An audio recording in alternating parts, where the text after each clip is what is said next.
Delighted, the Monster King took the pulmonary lobe over to have a look at it before giving it back to Di Fui. "Mister, please proceed to Jinxiu Palace and replace this with my sister's dying lungs." Sponsored content. The monster princess was confused, but could immediately tell that something was not quite right. She continued to make inaudible pulses of crying from the corner. Unfortunately, she could not move or say anything.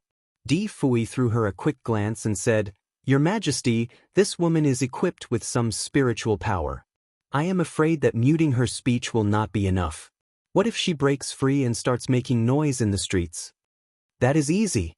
I shall cut her tongue away." He walked briskly towards the monster princess and secured her chin. The look in her eyes was filled with horror and fright, but that did not stop the Monster King. A sharp knife was then presented in front of her.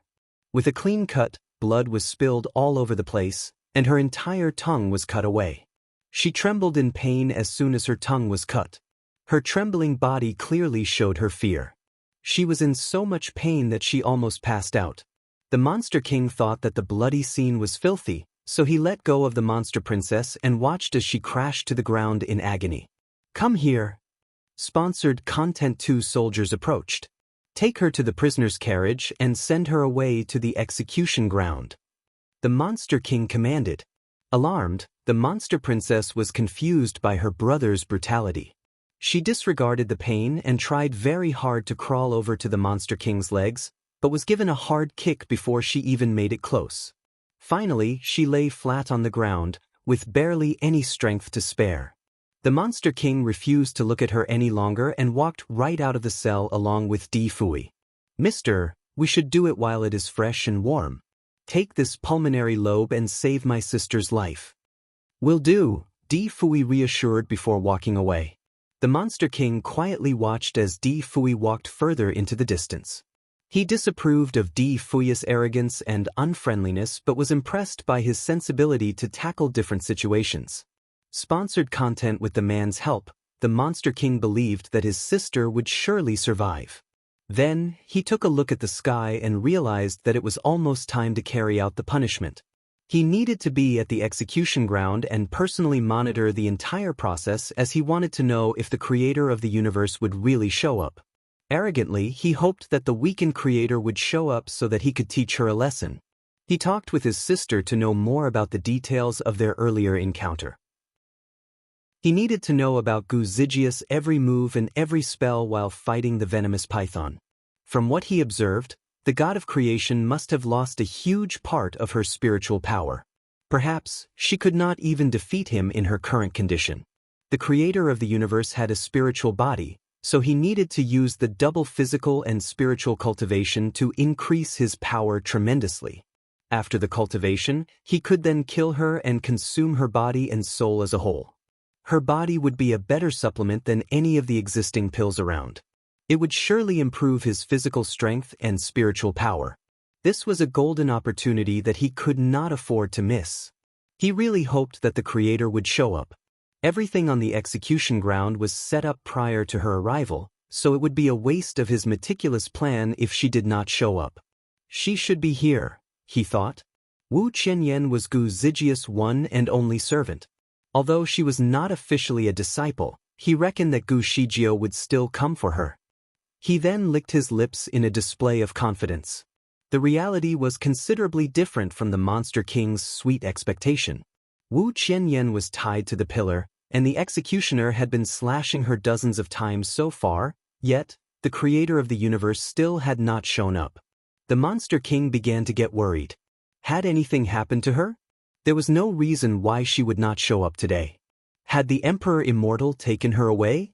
The Emperor Immortal was aware of the Monster Kingdom's current situation so that he might have secretly involved himself in the feud. Sponsored content. Disguised, Gu Shijio found herself standing among the onlookers. She was delighted to see the monster princess being punished. The violent princess had dismembered many innocent people. Today, she finally got a taste of her own medicine. A sudden voice came interrupting, "Bastard, let go of Qianyan."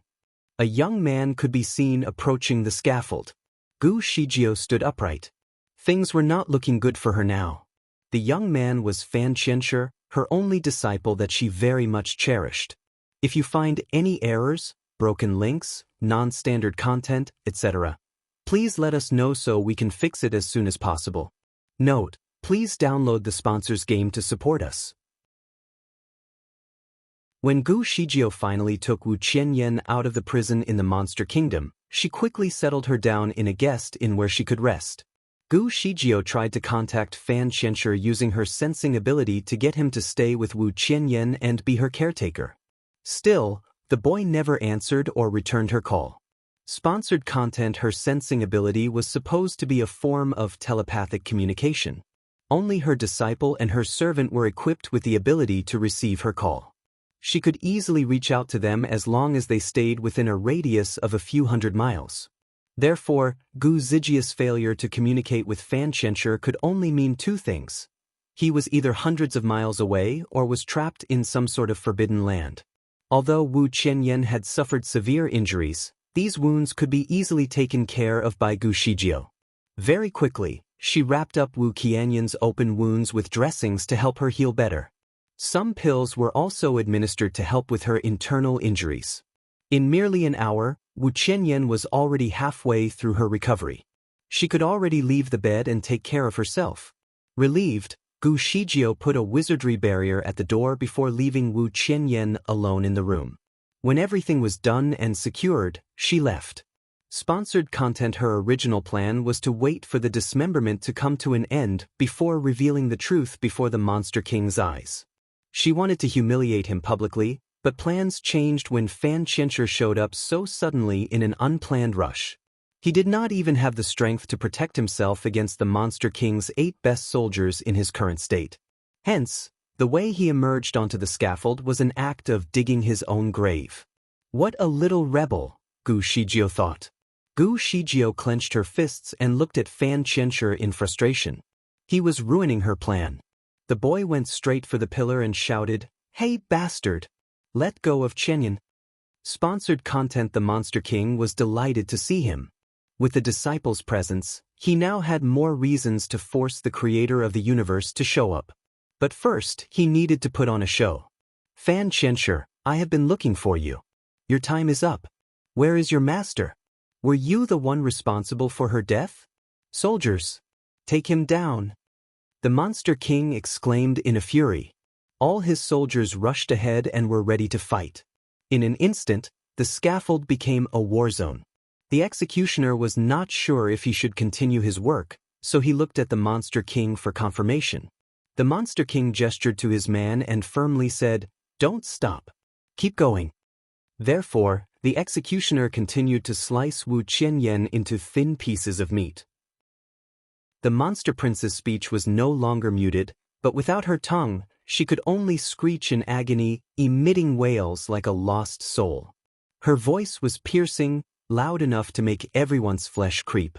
She screamed on, as her body trembled with each slice. The misery was surely worse than death. Alas, she finally realized how painful it actually was to be dismembered. On the other hand, Gu Shijio was still watching the fight. She had her spells ready underneath her sleeves, so if anything went wrong, she could assist Fan Qianshi as soon as possible. After a while, she found herself astonished by his adequacy. Fan Qianshi's kung fu had increased by twofold. He was able to move unhindered among the armed men. Also, he had never once put himself in an inferior position. The moves that he was using were taught to him by Gu Shijio, but the source of spiritual power that he was channeling was obtained from something else. She could obviously sense a hint of violence and rage within him.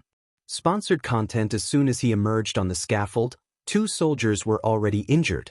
She wanted to communicate with him via her sensing ability and tell her that the girl on the pillar was an imposter, so there was no point for him to fight anymore. However, seeing his ability made her change her mind. Fan Qianshi's attacks were a little odd. Since he was doing great on his own, she decided not to interrupt. With a swift leap, Fan Qianshi sent the guard across the air. After a few twists and turns, he found his way up to the pillar and launched a stinging attack at the executioner. If you find any errors, broken links, non-standard content, etc., please let us know so we can fix it as soon as possible. Note: Please download the sponsor's game to support us. The executioner spat out a mouthful of blood and was severely beaten. Hence, the punishment was halted. Sponsored content. The Monster King saw the whole scene unfold and decided that it was time for him to interrupt. His spiritual power was already at the level of a great deity, so every move of his was equipped with an enormous force. He launched his first strike at Fan Qianshi, which was a powerful attack.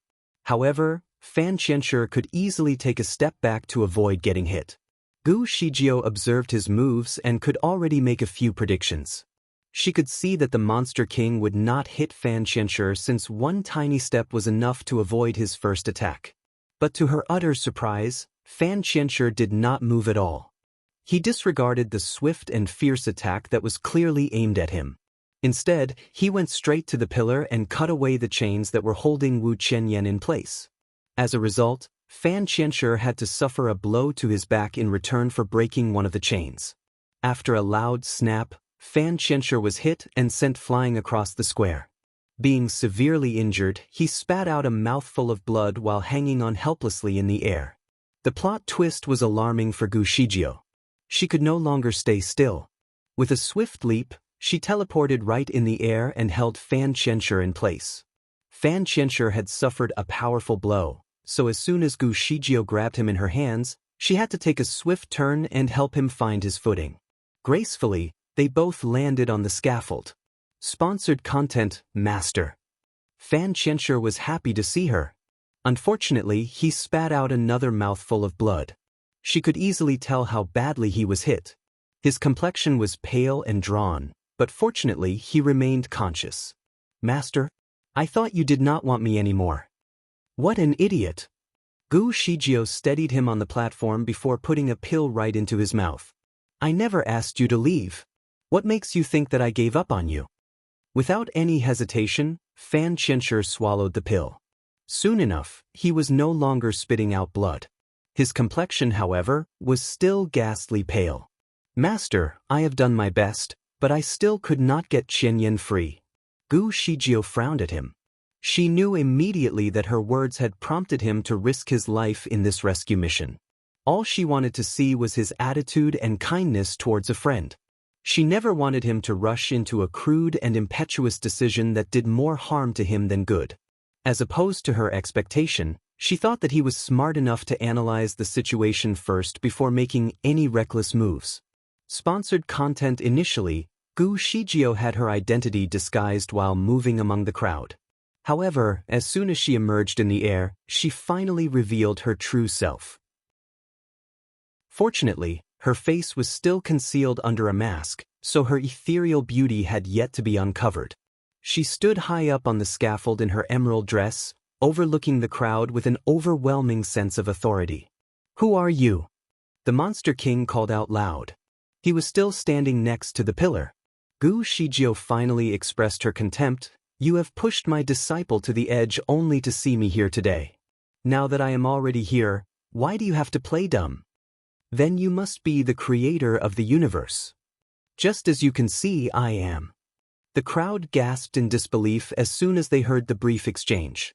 They had never seen the creator of the universe before, nor had they felt her strong presence. Her aura was so intimidating that one could hardly stand straight when she was present. Some of them quickly fell to their knees to worship her. Soon enough, the rest followed. Most of the people in the square were already kneeling and touching their heads on the ground as an act of respect. Meanwhile, the Monster King kept his composure. So, you claim to be the creator of the universe, but do you have any proof? He asked scornfully. Gu Shijiao raised her eyebrow at him. Before she could say anything, Fan Qianshi was already defending her. I can prove very well that she is my master. Sponsored content. The Monster King had it all planned out. I can assume that this is all but a trick, made up by you and Wu Qianyan to cover up the fact that you have killed the creator of the universe. He then gazed at Gu Shijiao intently.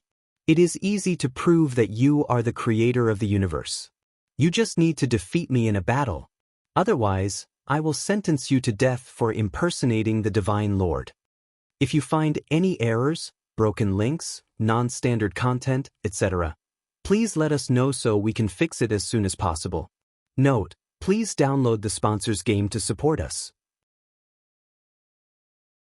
It was his final act in his orchestrated master plan. Sponsored content. Gu Shijio teased him, "Seems like you need a lesson." "Humph. How can an imposter be powerful enough to teach me a lesson?" The Monster King bitterly dismissed her words. He took a look at Wu Qianyan, who was still tied to the pillar. Apparently, losing a chain did not bring her freedom. She was still very securely positioned on the scaffold. At this point, she was so awfully sliced that she was basically unrecognizable. Meanwhile, her body still twitched and trembled in agony. She kept making inaudible utterances as if moaning for help. Fortunately for her, the executioner was injured on the platform and could not get himself up. "Get me another executioner and keep the punishment going." The Monster King had a smug face. "I am already here. Do you really need to continue torturing her?" Gu Shijio asked. Sponsored content: "Certainly." The Monster King then wickedly said, "You have not been able to prove your identity yet, so her punishment should not be mitigated. So, you will only let her go when I defeat you, right?" "Absolutely." "Very well then." Gu Shijio gave her sleeves a flick and said confidently, "Let us begin." As soon as she made the announcement, she went straight for the Monster King without wasting any time. She was already launching her first strike. Sponsored content: the Monster King was slightly taken by surprise. He thought that he would be able to trigger Gu Shijio into a mad fury. Never had he thought that she would handle his sarcasm so calmly. Perhaps the creator of the universe knew how to keep calm at all times, he thought. She must have been through enough to keep her composure under all circumstances. He assumed that she must have been acting like she did not care about her servant, so there was no point for him to punish her any longer. Therefore, he decided to go against her will and kept the punishment going. He needed to make sure that Wu Qianyan distracted her so that she would be defeated more easily. With that in mind, he made a command to his men to execute the punishment in a more tortuous manner while he was still battling with Gu Shijio. The executioners were briefed beforehand, so as soon as the Monster King commanded, they would slash the body parts where Wu Qianyan was the most sensitive. Their knives were all cleansed with salt water before cutting through her flesh. The amount of pain that the Monster Princess had to suffer was of an inhuman scale. She could not handle the torment and passed out right away. Unfortunately, it did not take long before the executioners splashed her with a bucket of salt water to keep her awake. She could not help but scream in agony with heart-wrenching cries. The Monster King only regarded her cries as sweet melodies to his ears. To his surprise, Gu Shijio seemed completely unaffected. Her moves were all graceful and smooth without the slightest hesitation. Her martial arts were original and authentically hers, so the Monster King had no idea how to brand her style of fighting. After a dozen rounds, the Monster King started to regret his decision. Gu Zijia's spiritual power was unexpectedly higher than he expected. Every move of hers was charged with immense power. In addition to that, she also kept dazzling her opponent with many different tactics. At first, she started attacking him with a long whip. But all of a sudden, she introduced her sword into the fight. Occasionally, she would use a spell and turn the ground into a desert filled with sand to trap the Monster King. Usually, practitioners would only choose one element to practice their kung fu. For example, it would either be gold or fire. Very few people could master the spiritual power of two different elements. Gu Shijio was surely an exception. Her moves were very complex, formed by all 5 elements: gold, wood, water, fire, and earth. Therefore, it was difficult to catch up with the unpredictability of her kung fu. The Monster King kept backing up, almost to the edge of the platform. Sponsored content: while fighting, the Monster King could not help but curse at his sister. The creator of the universe was much stronger than what he was told. Based on the way things were going, he would most probably be defeated at the end. He intended to win the battle, but the truth was the very opposite of what he had hoped for. As expected, he was slowly losing. A vine suddenly emerged from the ground and entangled his feet. While he was busy freeing himself, he did not see a shining bat that was coming his way. With a swift swing, he was hit right on his waist and suffered in agonizing pain. Pale and defeated, he quickly shifted backward and surrounded himself in his troops. If you find any errors, broken links, non-standard content, etc., please let us know so we can fix it as soon as possible. Note: please download the sponsor's game to support us. He called out icily, "I have underestimated what this impostor can do. However, that does not change the fact that you are merely impersonating the Divine Lord. Take her down. I have so many questions for her." Sponsored content, he waved his hand as a signal to summon the troops that were assigned to ambush her. He was worried that he might get hurt in the sea of arrows, so he immediately set up a wizardry barrier for his own protection. To his utter surprise, not one single arrow was launched. The dramatic wave of flying arrows that he had planned did not happen at all. There was nothing but dead silence in the square. Gu Shijio quickly found her way to Fan Qianshi. Although he was secured in a protective barrier, she could not be sure that the barrier would not be breached. If Fan Qianshi were caught, she would really be in a bad position. Puzzled, Gu Shijio did not quite understand the silence that fell on the square. She knew that the Monster King was trying to summon his men. Indeed, she managed to intimidate quite an amount of troops, but she did not manage to feed them all with intimidation. Surely, there would still be some remaining soldiers who were loyal to the Monster King and would carry out their missions regardless. They should have at least launched some arrows. There should be at least 1,000 arrows or 100 of men coming her way. To her astonishment, there was none. Had something happened to the troops? Sponsored content at this moment, she could only think of Di Fui. She wondered if he had secretly defeated all of the soldiers. Nonetheless, his kung fu had a limit too.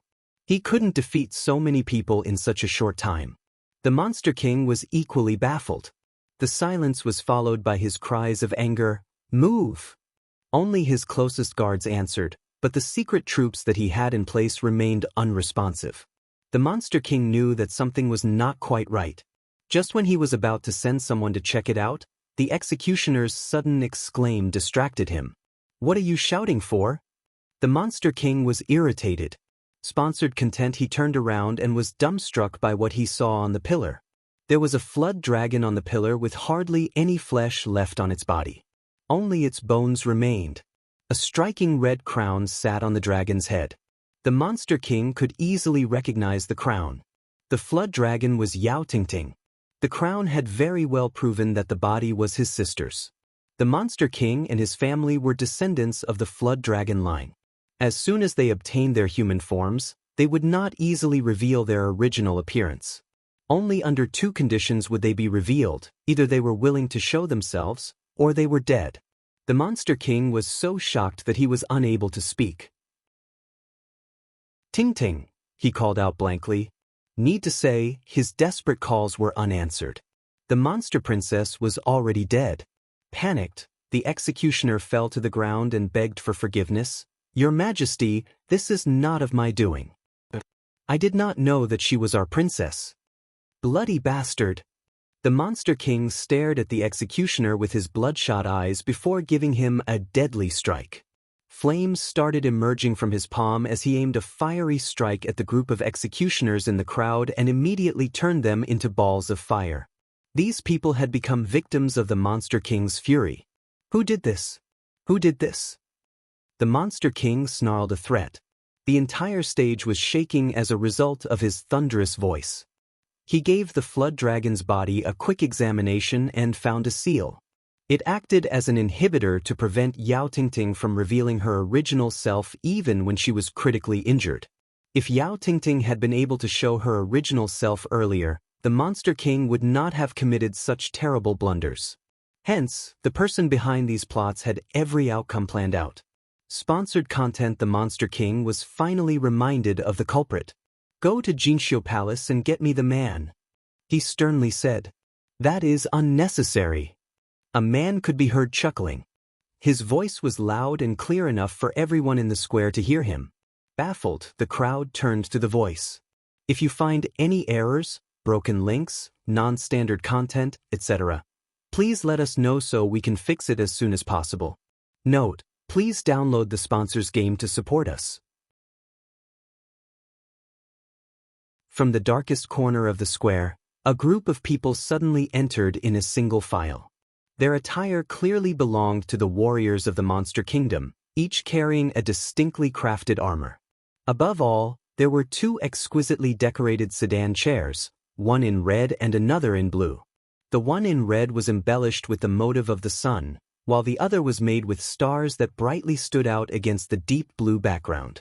Sponsored content. Both sedan chairs emerged from a layer optical haze that added a tint of mystery to their abrupt entrance. The embellishment of the bright sun was so vividly made that people could not keep their eyes too long on the sedan. The blue sedan, on the other hand, completely brought out the vast emptiness in the night sky that was fathomless, deep and distant. Gasped in horror, the Monster King immediately realized that something was gravely wrong. He recognized the soldiers at once. Those were the ones that he had secretly arranged for behind closed doors. Earlier, he had tried to summon them, but there was no reaction. But now, all of a sudden, they entered with two mysterious, odd-looking sedan chairs. He could not help but wonder who was behind the commotion. The laughter from before reminded him of the celestial officer that he very much trusted. It seems these people had interrupted the fight. Sponsored content. Gu Shijio retreated and found herself next to Fan Qianshi. The boy was still badly injured. Even with some proper dressings on his wounds, he still could not find his strength to stand. Nonetheless, he was clearly delighted as soon as he saw Gu Shijio, but the moment of joy faded almost instantaneously as he apologized. "Master, I am of no use for you." Gu Shijio put a finger on her lips to stop him from undervaluing his presence. "Don't give up now. You are still young." Whilst talking, she quietly transferred some of her spiritual power to Fan Qianshi to help him recover better. Meanwhile, she watched as the drama unveiled in the square. Sponsored content. Yang Jinan, are you rebelling against me? The Monster King asked in fury. Yang Jintian was the leader that the group of soldiers that emerged. Icily, he only responded with a stern look. A voice recording shell was then presented to play a small part of a conversation between two parties. It was loud and clear enough to be shared with everyone present. Gu Shijio soon recognized the voices, and so did everyone else. It was a conversation between the Monster King and Di Fui.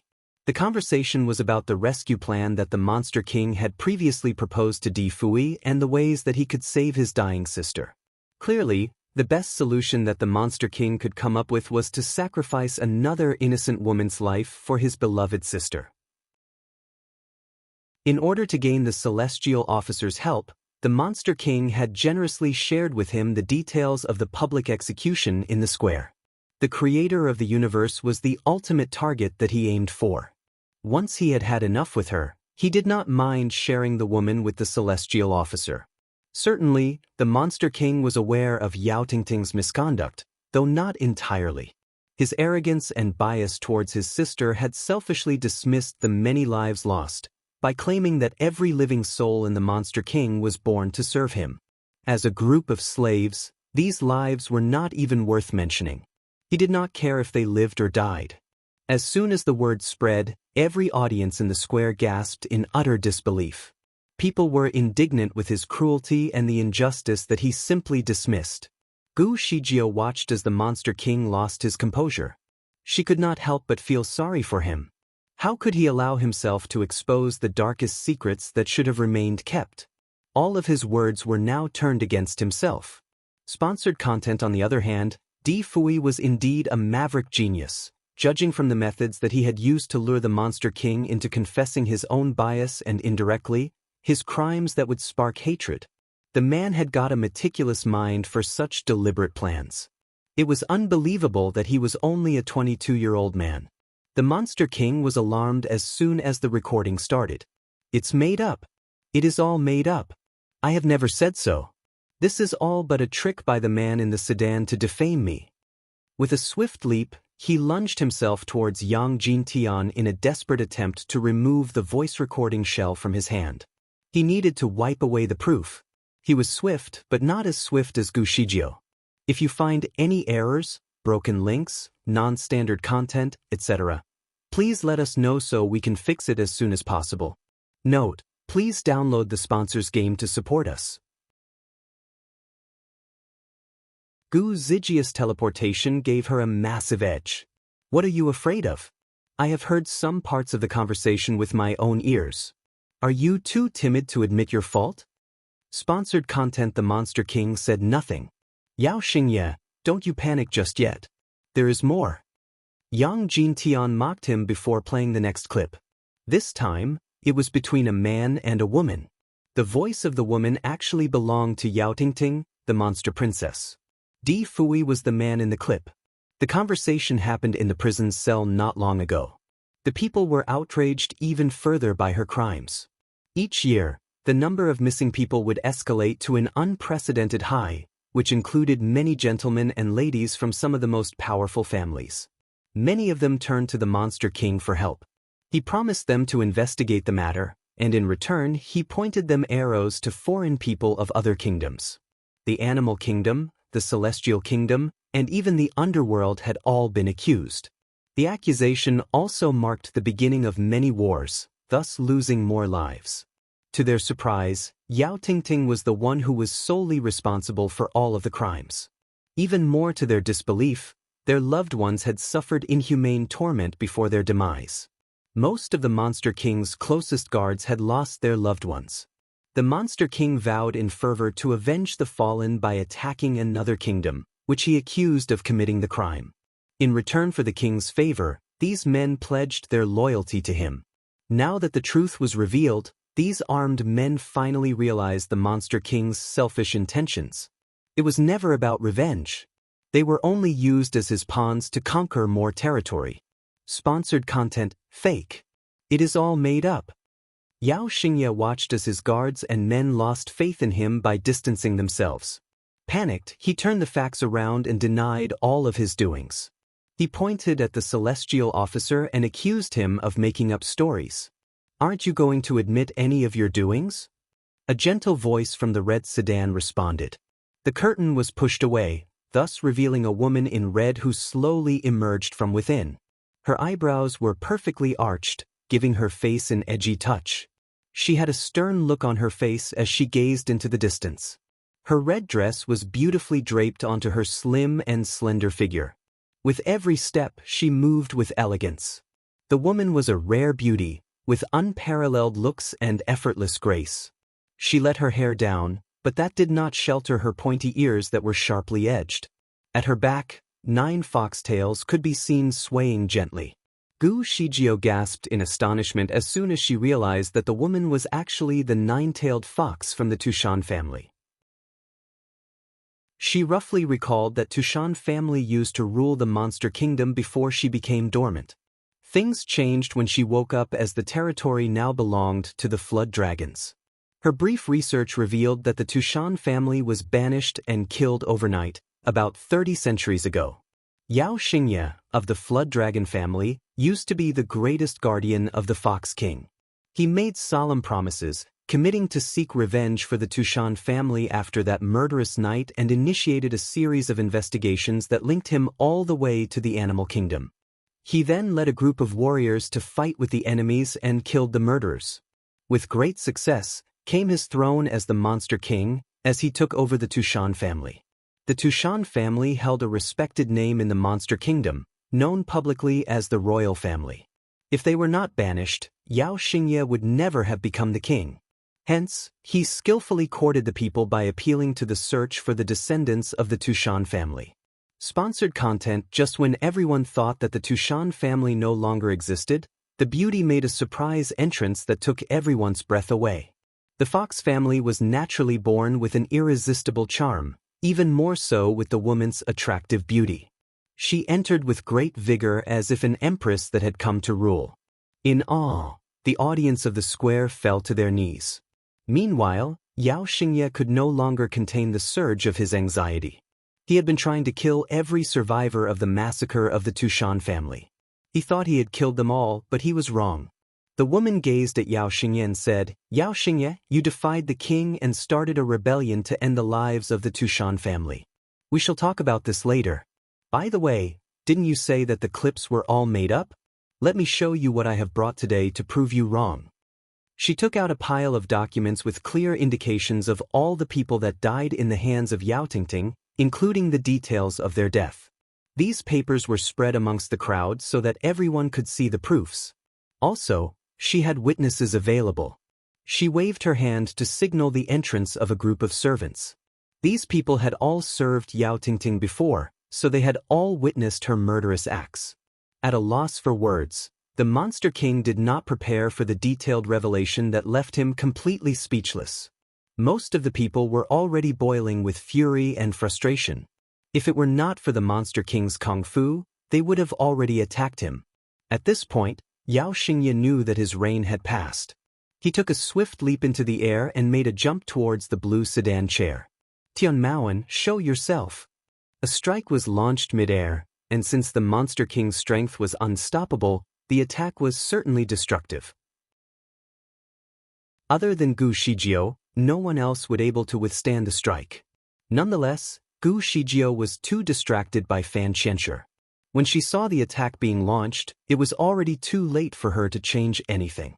She thought that Di Fui would not be powerful enough to defend himself.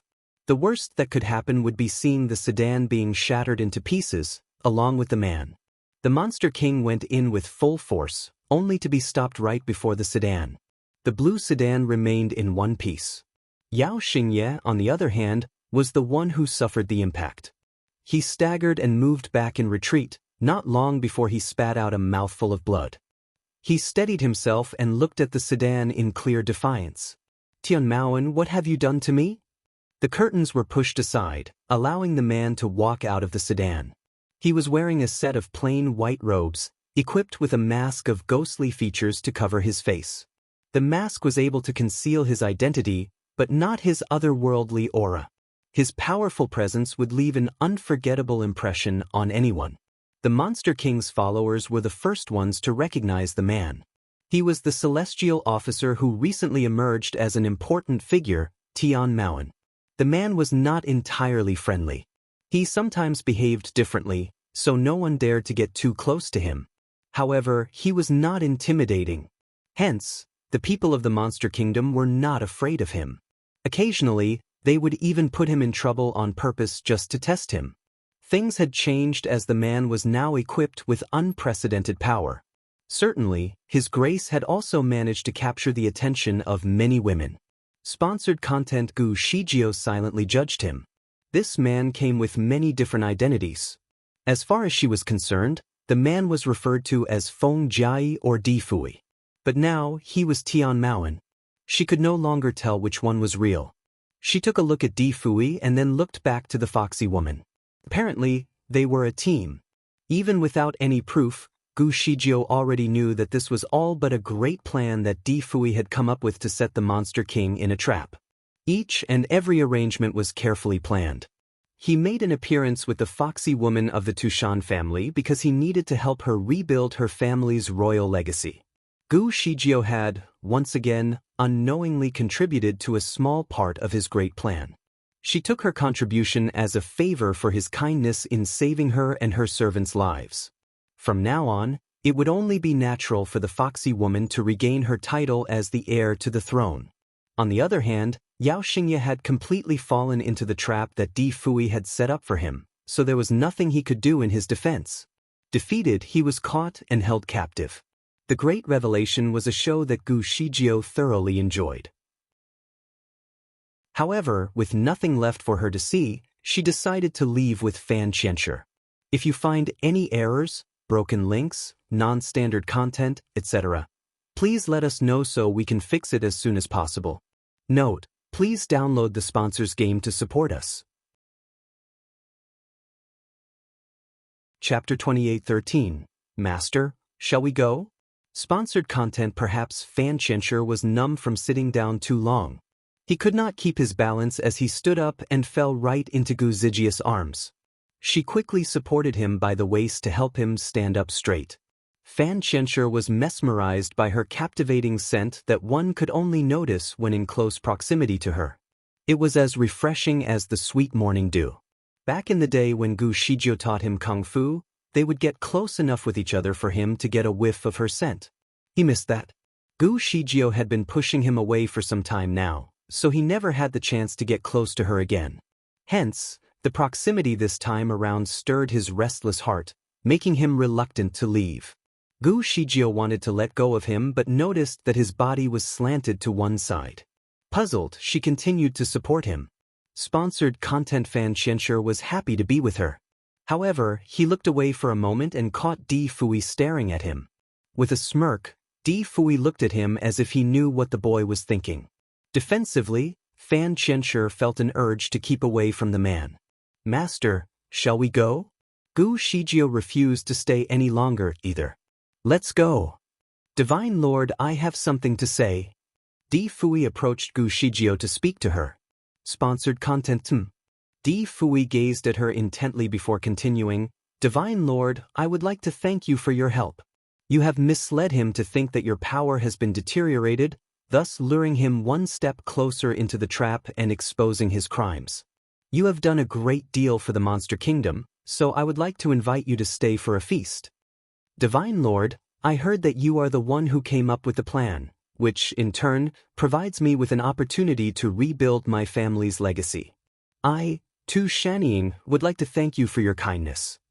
The nine-tailed fox gracefully approached Gu Shijio and bowed before her as a token of appreciation. "Divine Lord, would you care to stay for a feast?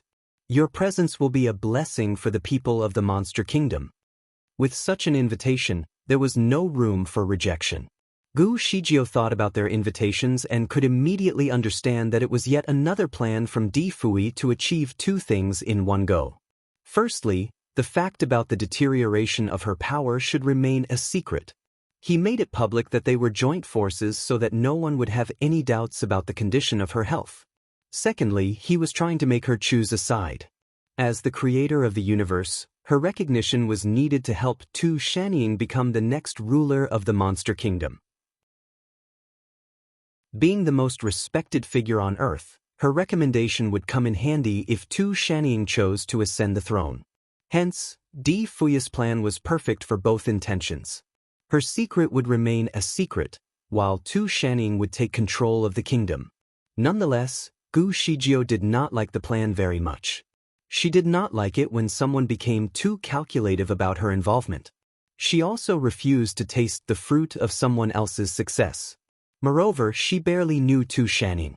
In fact, she did not know Di Fui any better either. She did not even know the man's real name. All things considered, she gave them a polite smile as she rejected their invitation. "Thank you, but a feast is not something I fancy." Sponsored content, she immediately drew a line between both parties. Clearly, she had no intention to side Tu Shanying. She glanced at Tu Shanying, who now looked slightly pale at the rejection. With a gentle tap on her shoulder, Gu Shijio politely said, "There is no need for you to feel dejected. I will always help those who are capable and honorable. Perhaps we will get a chance to sit down for a drink someday."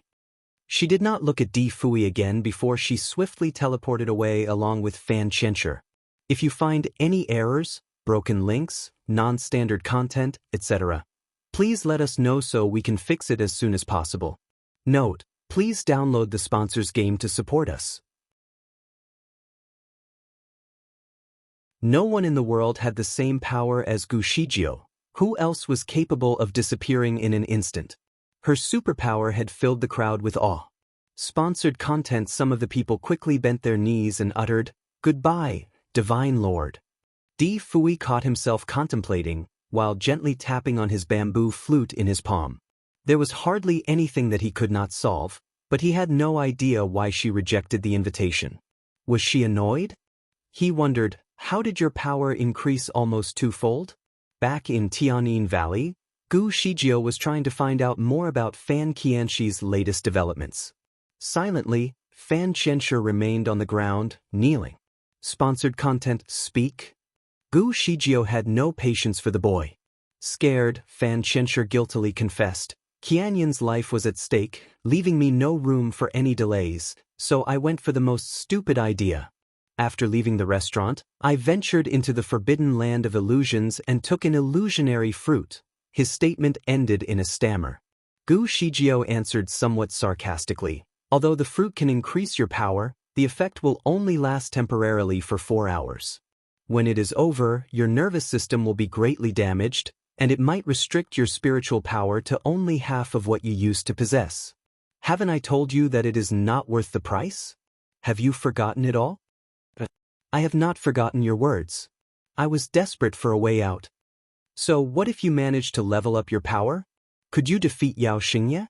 What you have done completely puts your own health at stake. Why didn't you think properly before you acted? Did you really think that I would let Chen Yan die? Sponsored content fan Qianshi had never seen her so frustrated. I now know my mistake, he timidly said without even looking at her. Gu Shijio glared at him. You did this on purpose, didn't you? You did this because we fought. Panicked, Fan Qianshi broke out in cold sweat. I dare not. I did not act rashly because we had a fight. I was only worried that you were not in good condition to fight them all alone. I only wanted to help. It is my fault. In fact, I did not help at all.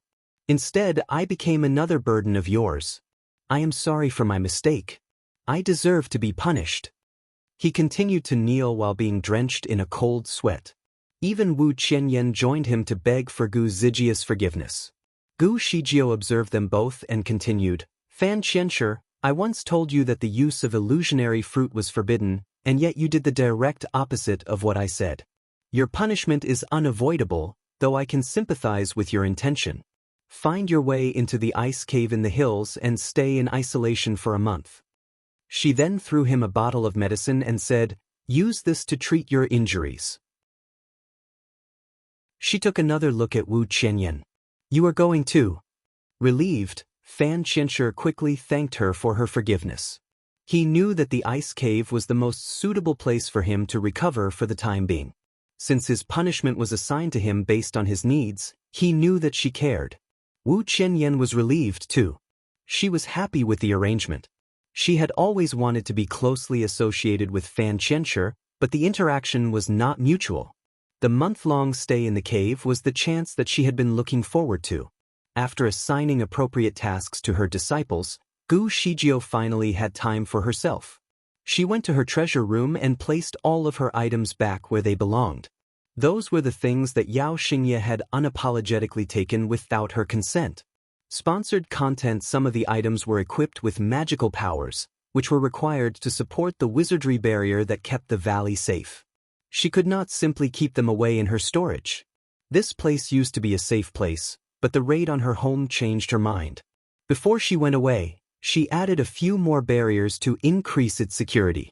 It had been a long day for her, so she was actually a little tired. No one knew herself better than she did.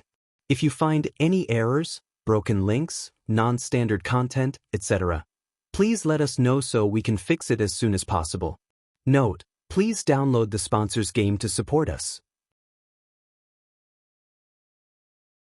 Although Gu Shijio was dominating the battle against Yao Xingye, she was not entirely comfortable during the fight. Her body had never stopped aching. During the encounter, she realized that another visit to the glacier was inevitable. Sponsored content. Gu Shijio could no longer locate the glacier even though she used the same path as before. She remembered the way, but it did not lead her to the desired destination. For a moment, she wondered if a wizardry barrier hid the glacier. Nonetheless, she dismissed the thought quickly because no wizardry barrier could possibly escape her eyes.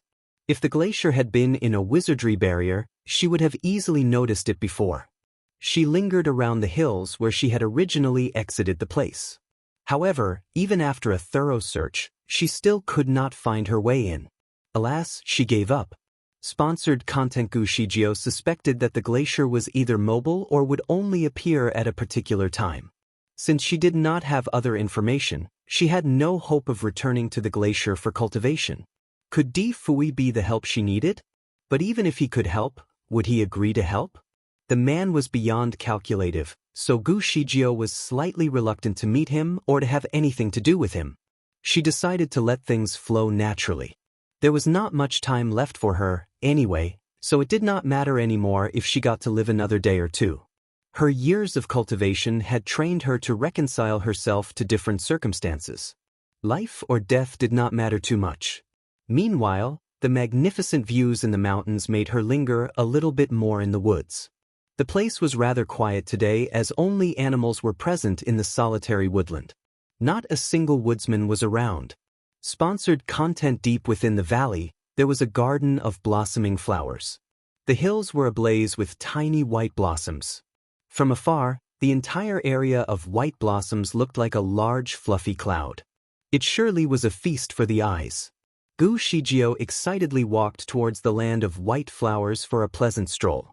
However, a sudden gentle sound of running water caught her attention, and she hurried towards the sound of the river. White flower petals stayed afloat on the gurgling water, like flocks of white ducklings flowing down the stream. At the end of the stream, there was a natural lake. Strangely enough, these petals were gathered around a dark hole in the middle of the pond. Apparently, the running water was directed to flow right into the hole. The water was as clear as crystal without any sorts of contamination. As it was rare to find such a clean lake, Gu Shijio looked as if she had just found a hidden treasure. Surely she would not leave without first dipping in the water. There was no one around, not even an animal. Hence, it was the perfect place for her to go for skinny dipping. She removed her robes and went into the lake. The water was slightly chilly, but the cold never bothered her anyway. She followed the flow and started swimming across the pool. Much to her surprise, she realized that the spiritual energy of the water was even stronger than in the Tian'in Valley. Immediately convinced, she decided that it was the place for her cultivation. The lake was a deep one, like a bottomless pit. She used her spiritual power to sense the presence of any ferocious beings that were hidden in the unseen depths, but there was nothing that caught her attention. It was clear to her that this was the right place for her. The minor inconvenience of the lake was its clear water. Her naked body could be seen entirely from above the water. Fortunately, there was no one around. So, she stayed submerged in the water with her legs crossed and cast spells on her fingertips as soon as she began her cultivation. Sponsored content. The serenity did not last long before a sudden splash of water caused the water around her to swill. Astonished, she quickly looked around. Someone could be seen rising dramatically from the depths of the pool. However, she could only see the person's silky black hair from the back. The person noticed her presence and quickly turned around. Their eyes met abruptly. If you find any errors, broken links, non-standard content, etc., please let us know so we can fix it as soon as possible. Note: please download the sponsor's game to support us. Both of them examined one another, but Gu Shijio was the first to panic. The intruder was none other than Di Fui. Sponsored content. Gu Shijio never thought they would meet in the wild. More importantly, she was naked. She quickly kicked and splashed water onto his face in order to distract him and cause a small turbulence in the water. Gu Shijio seized the window of opportunity to return to the land. Her robes were automatically directed to her, and soon she was effortlessly dressed. The entire escape took place rather quickly. Hence, she staggered a little to her feet when she landed. Other than that, everything went smoothly. Nonetheless, her heart continued to pound in her chest. Being seen naked by another man could be awkward to deal with. She wished she could just disappear right at that moment, but the man already emerged from the water. His intense gaze never left her. Leaving would only make her look defeated. It was not an option for the creator of the universe, who should keep her composure at all times. "Why are you here?" Gu Shijio returned his gaze but was soon embarrassed by what she saw. Sponsored content. The man was naked from the waist up. Although only his head and shoulders were above the water, the clear water was no shield to the rest of his lean, muscular body. There was only a thin layer of undergarment that covered him from his waist to his ankles. Normally, his muscular body was completely hidden when he was dressed. He usually looked like a man of poise and grace. She never thought that he was actually a very well-built man, physically. The stature of his body was beyond perfect. Every inch of his muscle was firm and shapely, contributing to his unworldly beauty and effortless grace. Especially now that he was casually undressed with wet hair clinging onto his naked skin, it was a rather breathtaking view. Di Fui finally recognized her. "I did not know you were here." We seemed destined to meet. She was unsure if destiny was a blessing or a disaster. Nevertheless, Gu Shijio emphasized her question again, sternly, "You have yet to answer my question." Sponsored content. Di Fui took it easy and slowly approached the shore. "Divine Lord, I was here first. I should be the one directing the question at you." He was right. He did not emerge from the depths of the pool on purpose, only to catch her naked. In the blink of an eye, he was already by the shore. Perplexed, she took a few steps back. "What are you doing?" "I'm getting out of the water." "Do you really think that I will be in the water for long?" Droplets of water continued to linger on his supple skin, which sparkled like diamonds under the light. Just then, Gu Shijio realized that it was inappropriate for her to stare. Therefore, she turned around to avoid looking at him. "Get dressed. I have something to ask you." Di Fui hesitated a little while trying to get dressed. In amazement, the view of Gu Zijia's back caught his attention. "Sure," he answered without any resistance, which was rare. Sponsored content. It did not take long for him to get fully dressed like the gentleman that she used to know. However, his complexion was unusually paler than his healthy self. Water continued to drip from his hair, which somewhat affected his sleek outlook. He wanted to dry his hair with a spell, but Gu Shijio thought that he was taking a little too long. Without any time to waste, she cast a cleaning spell to dry him up in an instant. Her act obviously caught him by surprise. Meanwhile, Gu Shijio sat on the top of a big rock. "Shouldn't you be helping the two family to succeed to the monster kingdom? Why are you here all of a sudden?" Di Fui put a casual smile on his face and avoided her question. "Did you ask me to stay only to ask me about that?" He did not answer any of her questions. "If you find any errors, broken links, non-standard content, etc., please let us know so we can fix it as soon as possible. Note, please download the sponsor's game to support us." Gu Shijio was obviously annoyed. Being the most respected figure on Earth, people would always hold her in high regard and answer her every question without hesitation. However, the man was an exception. He was polite but never ceased to keep a distance from her. He never let his guard down with her. Sponsored content. Reluctant to waste another minute arguing, Gu Shijio went straight to her point. "Where is the glacier? Where can I find the entrance?" Di Fui still gazed at her intently. "I thought you were going to punish me," he slowly answered. Gu Shijio did not quite understand. "After all, I have seen you in the water by accident." Utterly embarrassed, that was the last topic that she wanted to talk about. Sponsored content. "As you said, it was an accident. You are so young, so I shall not be bothered. Don't you require any form of compensation?" Di Fui's intention was questionable. "What kind of compensation?" Gu Shijio asked him back, curiously. Soon she resorted to a solution. "Of course, you do need to compensate for my loss.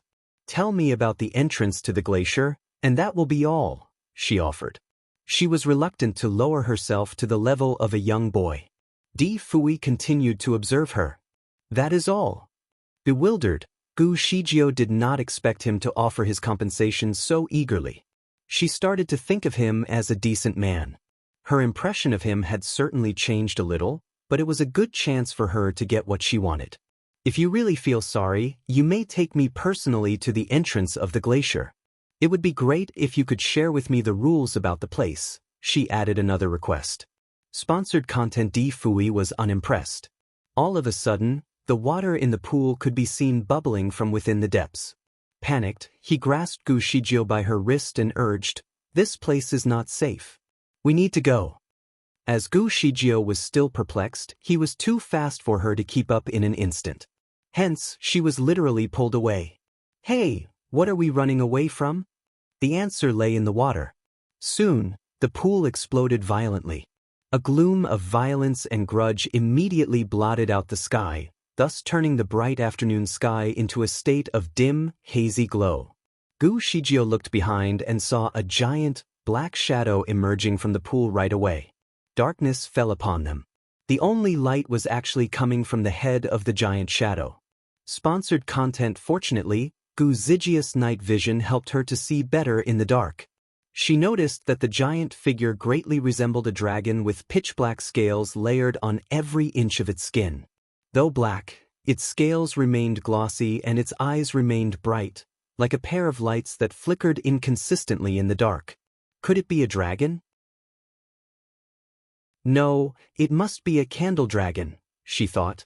The candle dragon was a mythical creature from very ancient times. It was neither a celestial being nor a demon, but its character was nothing short of violent. The slightest disturbance could result in the total destruction of the entire city. Gu Shijio never thought it had lain hidden beneath the water. Before she went into the pool, she first made sure that there was nothing around, so this came as a surprise to her. Could the deterioration of her spiritual power have affected the precision? She had questions, but it was not the time to ask them. At least, Gu Shijio no longer depended on Di Fui to run on foot. Instead, she chose to teleport. The candle dragon was a violent, ferocious being as the result of its birth from the essence of heaven and earth. It had been around for at least tens of thousands of years. If she still had her full power, the candle dragon would not pose any risk to her at all. However, her current circumstances left her no chance to fight. She had to run away as fast as she could. Fortunately, nothing was able to surpass the speed of her teleportation skill thus far. Very soon, they were already 100 miles away from the pool. But even from that far, they could still hear the creature howling in protest. The whole ground shook along with the intensity of the sound. The candle dragon was a moody creature. Once there were no disturbances in sight, it would usually quiet down and restore tranquility to the land. This was what Gu Shijio had expected it to do. Therefore, after traveling hundreds of miles, Gu Shijio wanted to take a rest. If you find any errors, broken links, non-standard content, etc., please let us know so we can fix it as soon as possible. Note: please download the sponsor's game to support us. Since Gu Shijio had stopped to catch her breath, Di Fui immediately commented, "Not here. It will still come for us." Sponsored content. The sky above them was now already blotted out by a giant piece of dark shadow. It was the candle dragon, again. Gu Shijio was dumbstruck. Why did the candle dragon insist on the pursuit? Whatever the reason, it looked like she had to teleport again. However, her body was a little weak to withstand the rapid exhaustion of her spiritual power. Therefore, after a few rounds, she started to suffer from blackouts. Before she collapsed, she quickly grabbed Di Fui's sleeves to steady her from swaying her body. Oddly enough, the candle dragon was still coming after them, like a stubborn maggot. Could there be an end for this pursuit? Gu Shijio took a deep breath before continuing to teleport away, but Di Fui would not let her. "You cannot keep doing this. I will take over from here," he announced while carrying her in his arms. Swiftly, they dived into the ground with his ground drilling. Gu Shijio patiently followed.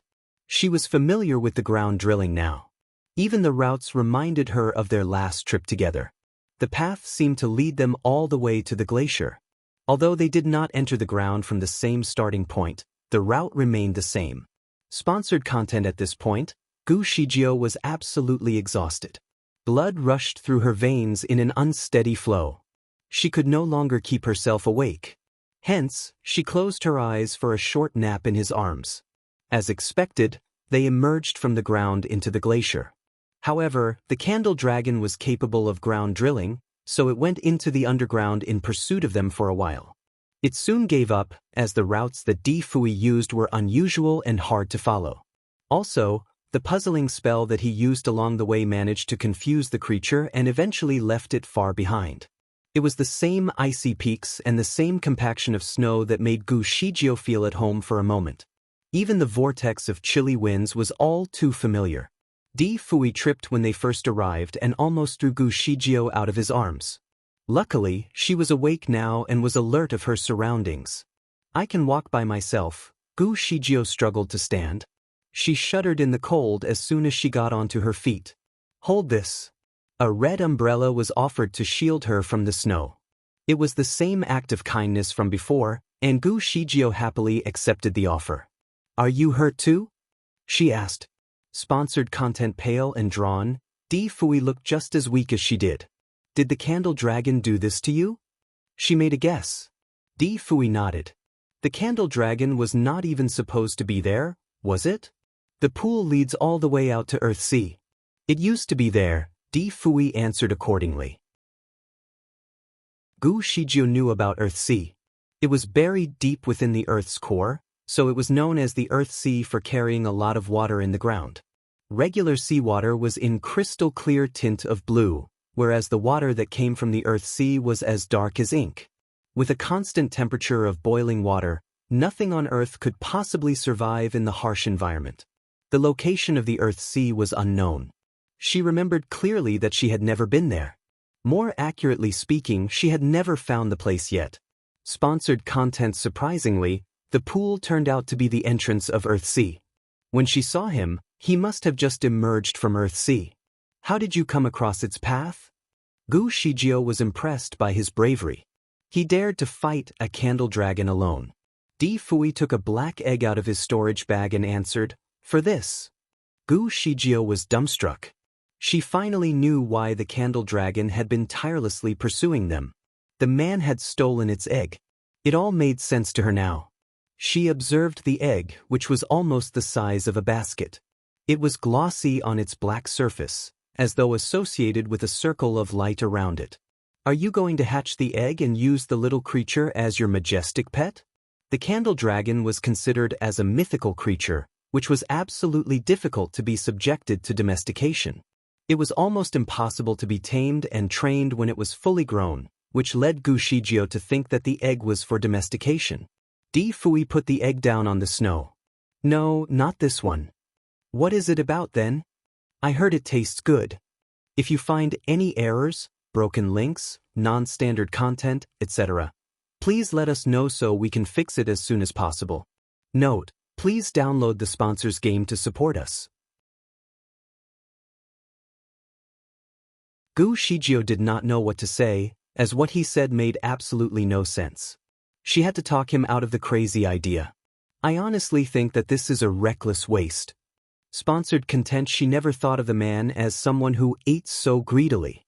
He would risk his life to dive into the core of the pool just for an egg that he wanted to eat. When something is properly used, it is never a waste, no matter how valuable it sounds. Di Fui took the egg in his hands and asked, "Speaking of which, how many ways do you know to cook an egg?" He gazed at Gu Shijio for an answer. About that, I know nothing. She was slightly embarrassed by her lack of knowledge of culinary skills. As a divine being, she was well respected wherever she went, even though she hardly remembered anything that happened before her extensively long sleep. She never had to ask for anything, as people would always offer her everything. Moreover, her survival no longer depended on food. It did not matter if she ate or not. Even so, she would still visit every corner of the world in search of gastronomic delights, not for survival, but for the satisfaction of good food that helped her immerse herself in the mundane world. Sponsored content. She could easily name the good food in all 6 worlds. However, she was never a cook. She turned the question to him instead and asked, "How many ways do you know of?" 1. Di Fui hesitantly said. They looked at one another in mutual understanding that they both failed in cooking. Gu Shijio was curious about the taste of the egg but still felt that cooking it would be a waste. It was not easy to get the egg, so hatching the egg sounded like a better idea. Therefore, she came up with an excuse. For such a valuable egg, we should get someone professional to handle it. With this size, it can be turned into a few dishes. Di Fui dismissed her suggestion. No can do, it has to be cooked right here. Let's just boil it. The taste of its freshness will be retained if we boil it. Sponsored content. Gu Shijio was still in awe. May I ask, how many times have you cooked this sort of egg? Di Fui pointed out 3 fingers. Not many, only 3, if this time counts. This belongs to the majestic being after all. It is insufficient and, most importantly, inappropriate for frequent hunting. Also, I do not like to keep eating the same food. Typically, I don't want to eat something more than 3 times. Gu Shijio was shocked. Have you just pushed the candle dragons to extinction? I do know that it is hard for the candle dragon to breed. It is usually only 1 egg for a nest. Are there many of them in Earthsea? Di Fui shook his head. Not too many. I know that there are not more than 100. The place is really their home. Sponsored content. She was not expecting the amount. Gu Shijio thought there were only 3 or 4 of them left. Luckily, 3 stolen eggs would not drive the candle dragon towards extinction. What effect does the egg have? Gu Shijio was intrigued by the scarcity of such a valuable resource. She had never used such an egg in her entire medical career. With someone who was brave enough to hunt for such an egg, she had thought that it would surely be used to hatch the creature. You will know about it soon, Di Fui simply said. The man was trying to be mysterious. Gu Shijio asked no further questions. Since she could not help with the cooking part, she decided to take the time to meditate. Not too far away, a whirling mass of cold air was slowly terrorizing the ice. She wanted to venture into the vortex to restore some of her spiritual energy. However, she was immediately stopped. Not now. If you go now, you will be frozen into an ice statue. I just came out of the vortex a few days ago. I used to be in its core for a few days. It was then, not now. Every time we visit, the place will be reset. We need to comply with the new rules. Gu Shijio thought about the pill that he offered to her. Could you give me the pill that you had given me before? If you find any errors, broken links, non-standard content, etc., please let us know so we can fix it as soon as possible. Note: please download the sponsor's game to support us. Di Fui crossed his arms and replied, "The pill is rather valuable. I do not offer it to anyone quite as frequently. Also, I remember that we do not owe each anything other anymore, so I do not see the point." Sponsored content. Gu Shijio disdained his tone of mockery. She took another look at the vortex of spiritual energy swirling in the air and was rather troubled. It was like staring at a huge pot of treasure that she was not allowed to touch. "I can offer you something else in exchange for the pill. Take a look and see what you fancy," Gu Shijio suggested while opening up her storage bag wide enough for him to choose something. She then took out dozens of other stuff, each with its own value. Di Fui took a casual look.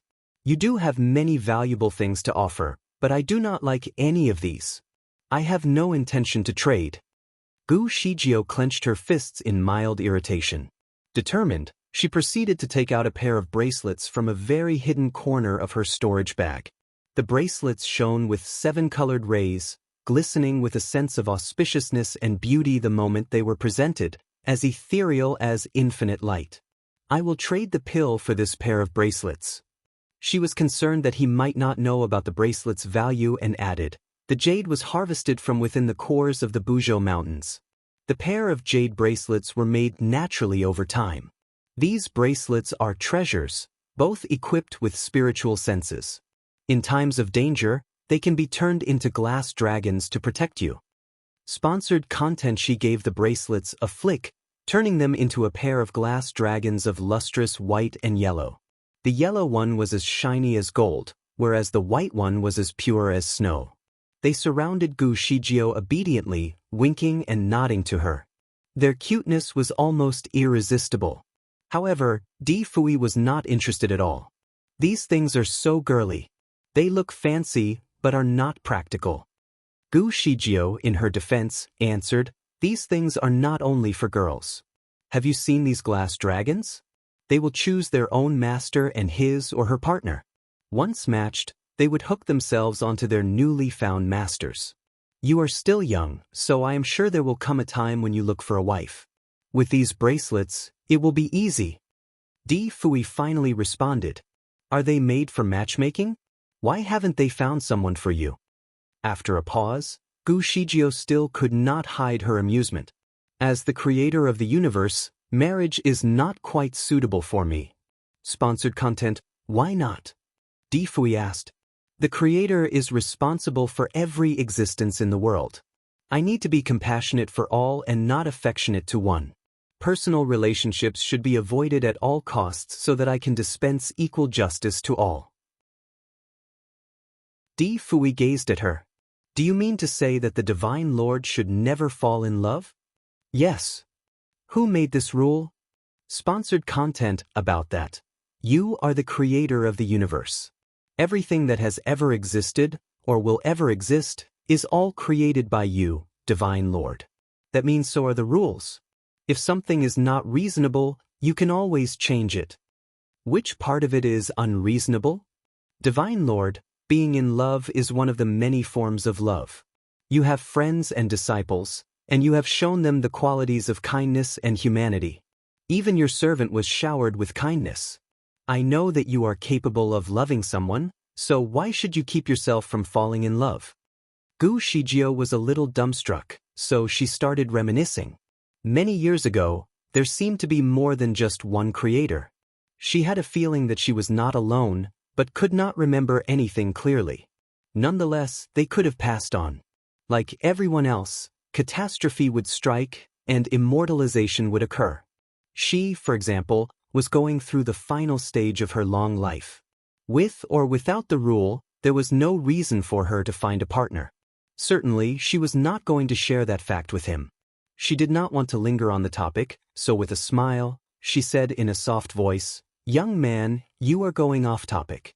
I intend to trade these bracelets for the pill.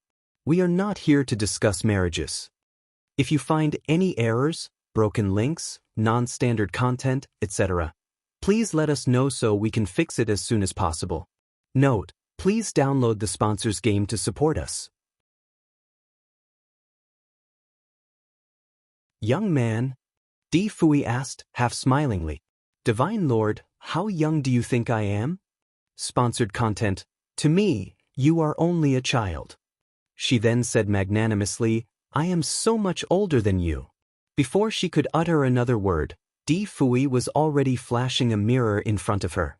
In the mirror, she did not look as refined and elegant as she remembered. In fact, she was caught by utter surprise by her reflection. There was a young lady that was only about 14 or 15 years old, staring back at her. Her eyes were bright and beautiful, looking as delicate as ever. Gu Shijio was still in shock.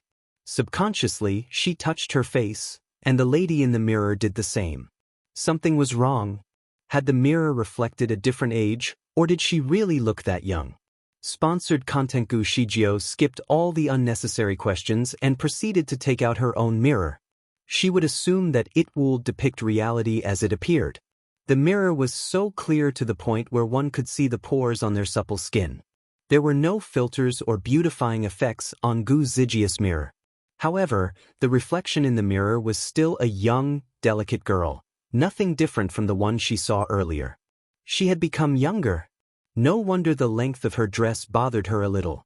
She kept catching her foot on its hem and stumbled a few times. At first, she thought she did not tie her dress properly, but that was not the case. Could her dying day have been brought forward? Swiftly, she briefly calculated the remaining days that she had on Earth, but there was no result. Something major must have occurred to change the course of her life. However, her immortalization remained inevitable. Living a few extra years did not make any difference. Sponsored content. Gu Shijio soon got over the fact that she was dying. However, she could not believe that she was being arrogant on account of her seniority with this young face of hers. It was rather odd. She kept the mirror away and said with all seriousness, My tender looks do not define me. All right, we should not be talking about this matter. We are getting derailed again. Would you like to trade the pills for my bracelets? All right, I am taking your offer, but first I would like to examine it. He took the golden bracelet and put it on his wrist right away. However, it did not attach itself to his wrist immediately. You need to drip some blood on it to identify yourself. Gu Shijio taught him the proper way. Sponsored content. Di Fui dripped a small drop of his blood on the bracelet. Soon, the bracelet turned into a glass dragon and surrounded Di Fui for a while, as though examining if the man was worthy of its submission. After one round, the glass dragon went straight to his wrist and nodded at him. It then turned and circled itself into a bracelet and fitted well on his wrist. Gu Shijio was slightly surprised, as she knew that the bracelet was quite picky when it came to finding a master. She tried to give the bracelet away to someone else before, but it refused to submit itself and took a bite on the man's wrist instead. It was easy this time. The bracelet was indeed a good choice. Delighted, Gu Shijio handed him with another bracelet. Keep this one. It will bring you surprises in the future. Di Fui took it close to his face to have a closer look at it. He remained unconvinced. Does it work? How do you know that it is going to work? Have you tested it? She indeed had not. However, she could not tell him that. This is a magical item. There is no need to examine it, she casually said. She wanted to make something up, but suddenly, the white bracelet flew out of Di Fui's hand and turned into a white glass dragon. It surrounded Gu Shijio in the same manner as it did to Di Fui moments ago and abruptly hooked itself onto her wrist. If you find any errors, broken links, non-standard content, etc., please let us know so we can fix it as soon as possible. Note: please download the sponsor's game to support us. Gu Shijio was utterly shocked. Meanwhile, Di Fui took a look at the bracelet in his hand, then at hers. He smiled at her, but only in a way that confused her even more. Sponsored content: this thing has been around for tens of thousands of years. It is probably going a little haywire now. It must have thought that I am still its master, so it came right back to me. While she tried to explain herself, she tapped on the bracelet as if to wake it up. Hey, little white. Time to get to your new master. However, the bracelet remained unresponsive. Gu Shijio tried the hard way. If you refuse to obey me, I will break you into two halves. Nonetheless, the bracelet still ignored her instruction. Amused, Di Fui stood aside and watched as she performed multiple tricks to get the bracelet off her wrist. He could not believe that the name that she had given the bracelet was unbelievably simple. If it is named Little White, should mine be called Little Yellow? Sponsored content: no. Gu Shijio was against it. Little Yellow does not sound right. Who would give it such a bad name? What is it called then? Little Gold. Dumbstruck, Di Fui paused for a little while. Let us just agree that Little Gold is more appropriate, Di Fui answered. Gu Shijio continued to try to get the bracelet off her wrist, but nothing worked. It was stuck. There was no way she could take it off. Sponsored content perplexed, Di Fui took another look at the bracelet on his wrist. He never took the matter seriously, nor had he thought about marrying someone. Although he was still young, he made up his mind that he would not fall in love throughout his life. As for the Divine Lord, what he had done for her was mostly to take advantage of her powerful nature and then compensate her for the losses that she had to suffer. However, it turned out that there was also a small amount of emotions involved, though he did not see that coming. Gu Shijio started to panic. Desperately, she started thinking if she should try taking the bracelet off using one of her weapons. She looked up and was immediately locked in Di Fui's intense gaze. His eyes indicated to her that he was smiling. It can help me find my future wife, right? He added. Gu Shijio could feel sweat dripping along her skin. Technically, yes. So, are you the one? Sponsored content. This must have been a huge misunderstanding. It must be reluctant to leave me. My spiritual power is at my all-time low now, so perhaps it thinks that it should stay to protect me. By the time my power comes back, it will let go of my wrist, surely. Di Fui answered with a tone of respect. It seems this is also a righteous bracelet. Of course. Di Fui laughed at the absurdity. He did not comment any further and soon became occupied with his task of cooking the egg. The water in the pot was actually melted from snow, and the man was using some unique firewood. It was a kind of red sandalwood, which became fragrant when burned. Troubled, Gu Shijio did not expect that her good intention would end up in such a major misunderstanding. All she wanted was the pill. Anyway, since the golden bracelet had already been given away, he should at least give the pill to her now. Fui, shouldn't you be giving me the pill now? Slowly, Di Fui used the samadhi fire to burn the red sandalwood.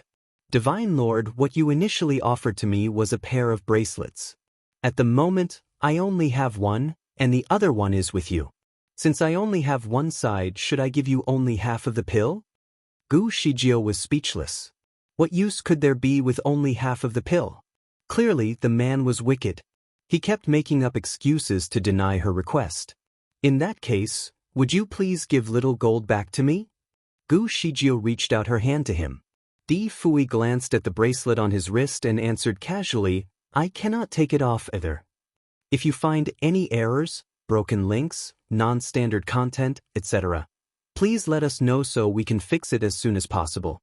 Note, please download the sponsor's game to support us. Di Fui had secretly tried to remove it earlier, but the bracelet was stubbornly intact. He would have lost his temper long ago if someone else had given him something that he did not want and yet had no way to remove. The bracelet was, however, an exception. The more he looked at it, the more he became fond of it. Sponsored content. Meanwhile, Gu Shijio did not believe him. That is impossible. How did Little Gold identify its master so quickly? Di Fui understood her concerns, so he offered his hand to her generously. You may try if you do not believe me. Gu Shijio decided to give it a go herself. She stretched out one hand to secure his wrist and then tried to remove the bracelet with her other hand, only to prove that the bracelet remained securely fastened. He was right. Di Fui watched as she became occupied with the task at hand and was lost in the moment. Her hands were small and delicate, while her fingers long and slender. Even without any polishing, her nails were naturally toned in pink. He was especially drawn to her soft, supple skin. He then turned his attention to her face. Her face was silky smooth, as tender as the delicate petals of cherry blossoms. The more he looked at her, the more he was attracted to her plump, sexy lips. Sponsored content. Gu Shijio was unaware of his gaze as she was busy with the bracelet. Sadly, she realized that the bracelet could not be returned. That was it. Perhaps it would make things easier if she tried to get her own bracelet off instead. She refused to believe that she was unable to take off a simple bracelet, so she let go of Di Fui's hand. All right, I will just give the bracelet away for free. Frustrated, she did not care about the item that she had given away. She cared about the pill that she would never get. The thought of spending the rest of her time in the appearance of a young girl terrified her. Gu Shijio took another look at him and started wondering if she should take the pill from him by force or by threat. Would you care for a drink? Di Fui suddenly offered her a bottle gourd of wine. The cap had been unsealed, filling the air with its wonderful aroma. Gu Shijio liked to drink. She had tasted many wines to know that the one that he held was a great bottle. Therefore, she put her troubles aside and took out a wine glass. Yes, please. Sponsored content. With a smile, Di Fui filled her cup. Gu Shijio wanted to down it right away but was stopped by a sudden grasp by her wrist. Drink it later with the egg, Di Fui added. His hot palm made her feel uncomfortable, so Gu Shijio involuntarily pulled her hand away. She looked at the bronze pot and asked, Are you going to share the egg with me? Yes, in exchange for the bracelet that you have just given to me. I do not like to be indebted to someone else for their kindness. I am not asking for the egg. I want the pill. If you are going to make up for my loss, I would suggest you give me one I want. Sponsored content. The pill has to be exchanged for a pair of bracelets, as promised. It would not be appropriate for you to go against your words. Gu Shijio said nothing more. In the meantime, Di Fui continued to cook the egg. He opened up the lid, and the egg smelled really great.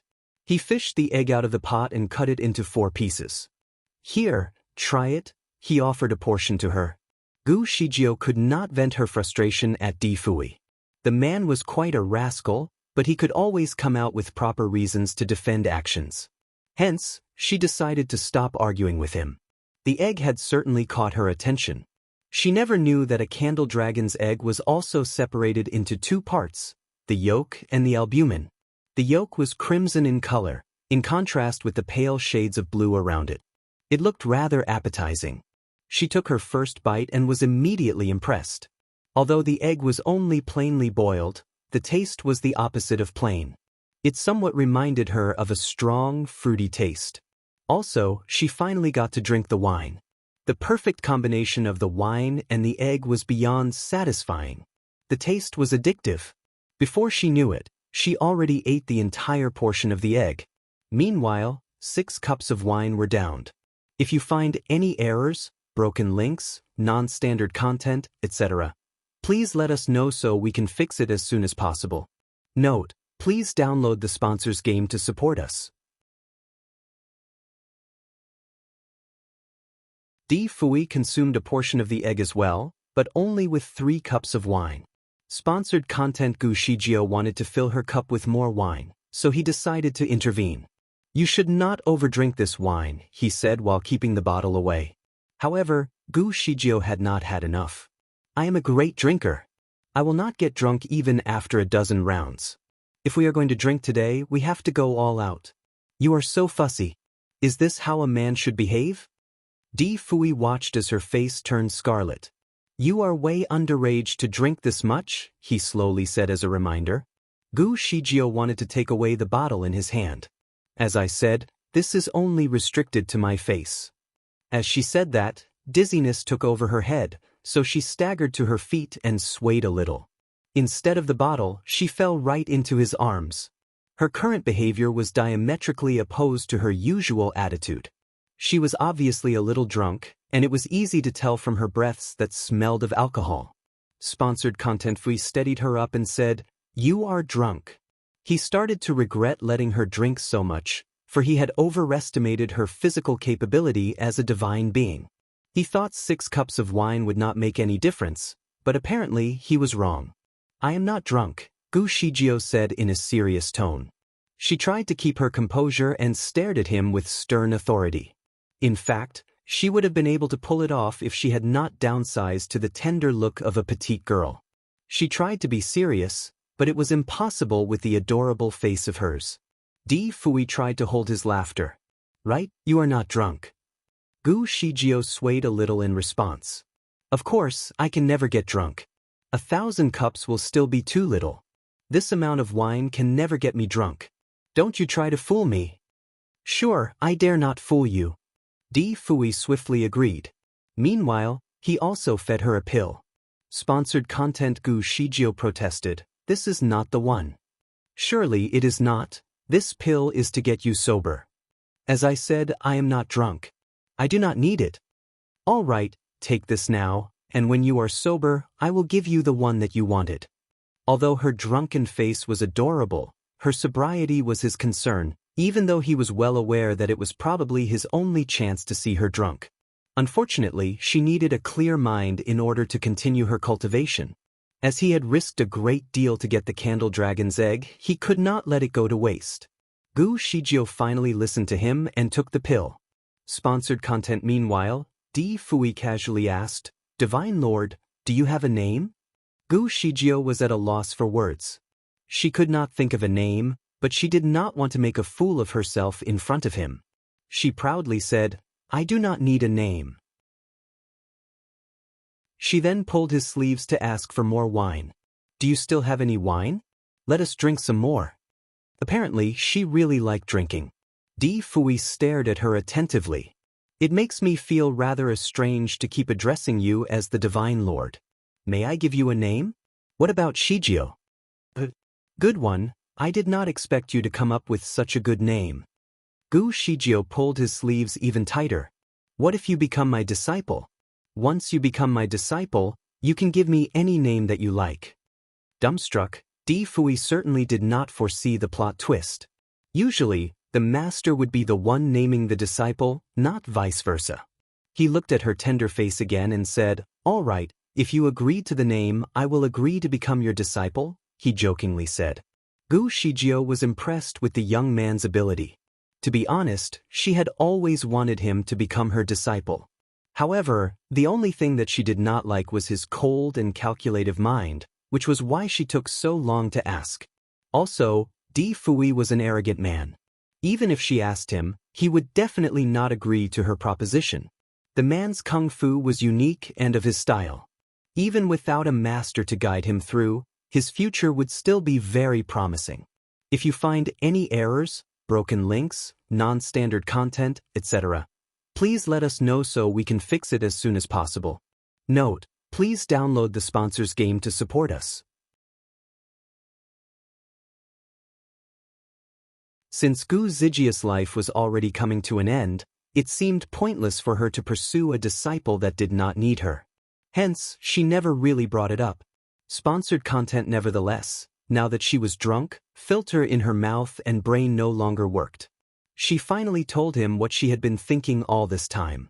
Intuitively, she knew it was the right time to talk, so she seized the moment. "All right, I promise," Di Fui promptly said. As soon as he made that promise, a streak of lightning came flashing down from within the clouds.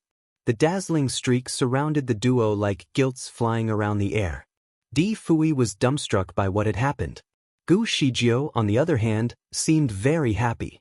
A promise has been made, further enhanced by the streak of flash. "From now on, you will be my disciple." Di Fui was still in shock and did not utter a word. Gu Shijio kept on smiling victoriously. "About that, I just remembered that my real name is Shijio. The name that you offered resonates it just well." Sponsored content speechless, Di Fui tried to make sense of the situation. He had a feeling that he had been fooled, big time. Although he could not believe that drunk Gu Shijio had deceived him, he was rather amused by the absurdity of the entire situation. He took a look at the sky and then looked back at her in disbelief. She could not even sit properly when she was drunk. Also, he could not believe that a joke of his would end up becoming a solemn promise. Gu Shijio could not hide the happiness that was blossoming from within her. She reached out to him and said, "What a great disciple you are. You should start showing me more respect. Here, give me some wine." Respect? Di Fui was quite puzzled by her request. "I thought you would use your newly established authority to ask for the pill." She had honestly forgotten about that. "All right, hand me the pill." She moved closer to him. As requested, Di Fui put a pill on her palm, and Gu Shijio immediately popped it into her mouth. In a second, she disapproved of the pill. "What a lie. The pill you gave me is to keep me sober." Sponsored content. The pills looked and tasted almost the same, but Gu Shijio could still tell them apart even with the slightest taste. She wanted him to know that she was not someone who could be easily fooled. This came as a relief for Di Fui, as he was glad that she was not too drunk. "Why did you give me this pill?" "Because you need it, so I was being kind." "Oh, but I am not drunk. People are dumb when they are drunk, but not me. I have successfully made you a disciple." Di Fui was speechless. It was a topic he would very much like to avoid right now. For the first time, he felt stupid. Sponsored content. Everything happened when she was drunk, so perhaps he needed to settle the matter once and for all, while she was still drunk. He then took out a pill. It was the one that Gu Shijio had wanted from the beginning. He revealed it briefly in front of her eyes and asked, "Do you still want it?" "Yes, give it to me." "All right, repeat after me and this pill will be yours. If you do it well, I might consider giving you 2 pills." Gu Shijio became immediately intrigued. "What is it?" "Listen up, say, Di Fui, you are no longer my disciple." Gu Shijio shook her head vigorously in protest. "No." She rejected his request without a second thought. Di Fui tried to persuade her, "As far as I am concerned, you do not exactly like me, do you? Right? You are too calculative in my opinion." "I do not like that." Gu Shijio told him how she really felt, and Di Fui was quite surprised to hear it. "If you find any errors, broken links, non-standard content, etc., please let us know so we can fix it as soon as possible. Note, please download the sponsors game to support us." Chapter 28-26, Accepting a Disciple, 5. He was mentally prepared, but it was not enough. Di Fui felt that he had been very kind to Gu Shijio. He treated her better than all of the women that he had ever met, and yet she was still complaining about him. What was wrong with being calculative? If he had been any less calculative, he would be long dead in this brutal world. He would certainly not have lived long enough to be sitting down with her today. Di Fui could not help but feel bad. However, there was still a chance. Now that she had confessed what she actually thought about him, he should take this chance and go for more. "If you dislike me so much, why did you insist on taking me as your disciple? To make us hate each other even more? It is torture for both of us, isn't it? Let's do it. Remove me as your disciple." "No." Troubled, all of Di Fui's persuasions were met with stern rejection. Determined to see this through, he decided to go all in. Divine Lord, you must be really cautious when it comes to taking a disciple, right? I know that Fan Qianshi has been through many obstacles in order to become your disciple. I am only a stranger to you. You barely even know me.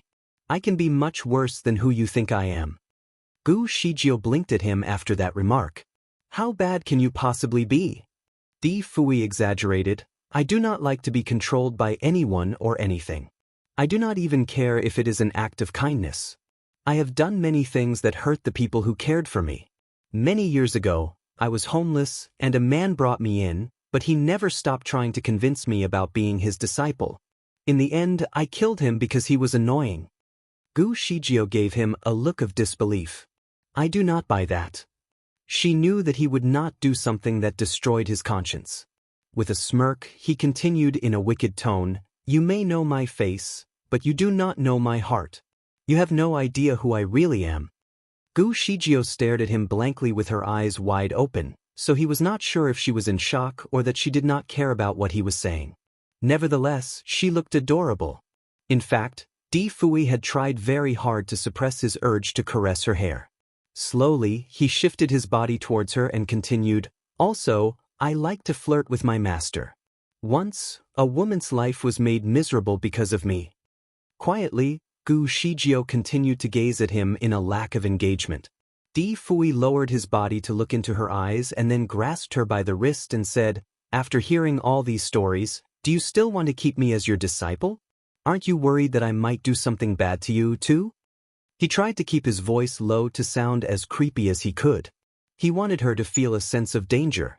Gu Shijio was finally awake from her preoccupation. She pushed his face aside and said righteously, I cannot escape my destiny. I would rather suffer this myself than to let others go through hell for me. Obviously, Di Fui was triggered. He did not know what to answer her anymore. All he knew was that the lady was unusually stubborn. He squinted his eyes at hers and swiftly pulled her into his arms and held her tightly. Still drunk, Gu Shijio could barely even sit still on her own. Therefore, she would not have any strength to resist him. Hence, she fell straight into his arms. She could feel her head spinning as she asked, What are you doing? Di Fui gave her a wicked smile. I am going to, he then stopped for a moment. After a pause, he finally said, To kill you, after raping you. He was confident that he had definitely crossed the line, so Di Fui waited for her to defend herself. She might slap his face or kick him away any time now. He was prepared for all sorts of outcomes, which would all lead to the same ideal situation. He was hoping that she would take back her words about taking him as a disciple. Dumbstruck, she responded in a terrible manner, Huh? Her gaze was locked on his face, and she looked incredibly innocent. Di Fui's heart skipped a beat as soon as their eyes met. In wonder, he could not find the words that he planned to say. Suddenly, Gu Zijia's body language suggested that she was rather disappointed. Why do you refuse the offer? Is it because I am too pretty? Di Fui had no answer for her ludicrous question. Chapter 28-27. Accepting a Disciple, 6. Modesty obviously meant nothing to her. Di Fui thought that Gu Shijio was sobering up, but clearly she was still drunk. Apparently, he could not even persuade a drunken woman to change her mind. This certainly made him feel like a failure. Di Fui took a glance at her beautiful face, which then reminded him of Fan Qianshi. When they were still in the Monster Kingdom, he once saw how they interacted with one another. The way Fan Qianshi looked at her openly showed that he was obsessed with her. Irritated by the thought, he decided to pull her into his embrace. Baby, I did not know you like it this way. Did you want me to become your disciple so that I can become obsessed with you, just like Qianshi? For the first time, the man thought he made a powerful statement. Gu Zijia's head was still spinning. She could not seem to understand him, so she stared at him blankly. Huh. She swayed her body a little, but carelessly tripped over her own foot and fell forward onto Di Fui. Their lips accidentally touched each other. And since she fell hard, the kiss was a real, solid one. In fact, Di Fui could even taste some blood. Before he could push her away, she had already teleported for about 30 feet away from him. Certainly, Di Fui was stunned by her speedy recovery. He looked at her in an attempt to make a joke about the situation in order to reduce the awkwardness, but saw that she was slowly wiping her lips with a silk handkerchief. Needless to say, Di Fui he felt a little offended. No one had ever been able to come close enough to him for such an intimate exchange. She was the only one who had kissed him before, and yet she seemed disgusted. In fact, he was quite hurt by the way she teleported away from him. His frustration took over his composure as he said, "Is this how a master should treat her disciple? To welcome him with reluctance?" He did not manage to finish what he wanted to say as Gu Shijio glared at him with fierce eyes. Her eyes were bright and clear, showing no signs at all that she was drunk. She stood casually and let out a victorious smile, like a cunning little fox. "Di Fui, now that you have addressed me as your master, you should listen and do as I say. Stop talking about things that no longer matter." Di Fui continued to observe her, feeling that he had just fallen into her trap. "Were you acting drunk?" Quietly, Gu Shijio only smiled at him. She was drunk, but only for a while. She soon recovered her consciousness, thanks to her unique physique. Furthermore, Di Fui had given her a pill to help her sober up, so it only took 15 minutes for her to recover. She never thought that she would be able to get herself a disciple even when she clearly was not able to think straight. Gu Shijio reached out her hand and said, "My great disciple, give me the pills that I have requested from you." This time, Gu Shijio spoke with a sense of authority. Di Fui paused for a little while but soon became hypnotized by her words. He did as she said and took out a pill. He knew it was against his will, but he could no longer control his movements. He had to fulfill her command. Relieved, Gu Shijio finally acquired the pill she wanted. "What have you done to me?" Di Fui calmly asked. "I cast a spell on you that makes you do as I say. As proven, it is working just fine." Di Fui touched his lips, where her taste still lingered. "So, the fall was intentional? It was just so that you could cast a spell on me?" "Yes, indeed." Di Fui scornfully replied, "I have done so many things for you, and this is what I get in return." Gu Shijio found it hard to defend her actions, but she had no other choice. The spell was the last thing that she wanted to do. However, his stories about how he killed his master and murdered the man who adopted him were quite terrifying. She was not sure if she could trust him entirely. Besides, the spell would not affect his health at all. She knew she would only use it when necessary. Chapter 28:28. I am reluctant to explain everything that I do. She swallowed the pill, but it tasted different again. This time, it was bitter. Gu Shijio was certain that the pill was identical to the one she had consumed before. So, perhaps her body was the problem. She somehow felt that her sense of taste had changed. She looked at Di Fui and caught him looking at her in an unusually casual manner. The look in his eyes was not entirely friendly. "Divine Lord, what happened to you in the Monster Kingdom was all part of my plan, but it worked, didn't it? Thanks to me, your servant and disciple are now safe." Hesitantly, Gu Shijio answered, "I agree, so I did not blame you on that." Di Fui smiled but made no further comment on the incident. "However, I still felt the need to give you something in recognition of your loss, so I dived into the deep Earth Sea and risked my life to secure this candle dragon's egg, all for the sake of your health and well-being. I have not told you about its nutrients, have I? The candle dragon is a treasure. Every part of its body, from its scales to its bones, is enough to nourish one's vitality and nurse one's body. However, the candle dragon I encountered was essentially yang, which is incompatible with your body of Een. Its bone and flesh will not work for you. It can possibly cause more harm than good. Therefore, I decided to take its egg instead. The egg is either yin or yang, so it is perfect for your recuperation." Gu Shijio was shocked. She did not know that she was the reason he went all the way to steal the egg. However, she still had some doubts. "How did you know that we were going to meet?" Di Fui replied sarcastically, "I plan to visit you in Tianyin Valley after I survive the challenges in Earthsea. I plan to take you all the way here to this glacier and give this egg to you as a gift." "Why must I eat the egg here? Its effect can only be put to use here." Gu Shijio did not know what to say. Why didn't you say so earlier? If she knew, she would not have cast a spell on him. I am reluctant to explain everything that I do. I will do what is best and make no regrets. Bragging about my achievement is not my style. It was his way of dealing with things. Remorse started to pour in. Did you mean that I can actually go into the vortex right after consuming the egg? The pill is not needed anymore? Absolutely. The pill will only work for first-timers. You are here for the second time, so the pill is no longer effective. If not, why would I risk my life to get the candle dragon's egg?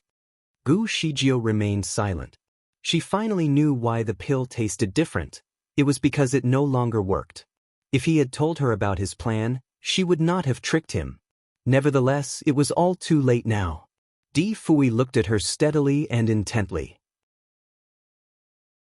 Divine Lord, now that everything is said and done, would you kindly take back the discipleship? As opposed to his usual style, this time, he chose to explain everything thoroughly, which was something that Gu Shijio was not quite used to. She heaved a sigh before conveying the disappointment. No. Shocked, Di Fui looked at her in disbelief. Still? Don't you trust me at all? It is not that I do not trust you. God has witnessed the fact that you are my disciple. If we decide to act against it, the consequences would be inevitable, summoned by the wrath of heaven. Consequences? What kind of punishment are we talking about? To be struck by 9 streaks of heavenly lightning. Di Fui smilingly said, 9 streaks of lightning are bearable to me. I am not afraid of the punishment. The oath was made out as a joke. Could there really be punishment if he insisted on going against it? Was she trying to scare him, or did she really think of him as a fool?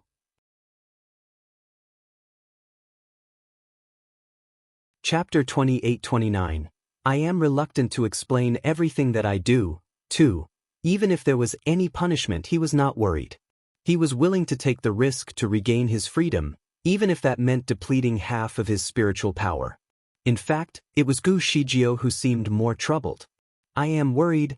The catastrophe would usually be harmless for a celestial or divine being. However, her health was obviously not at its finest. She might get killed by the heavenly lightning if struck. She could not tell him the truth, but Di Fui already knew what she was thinking.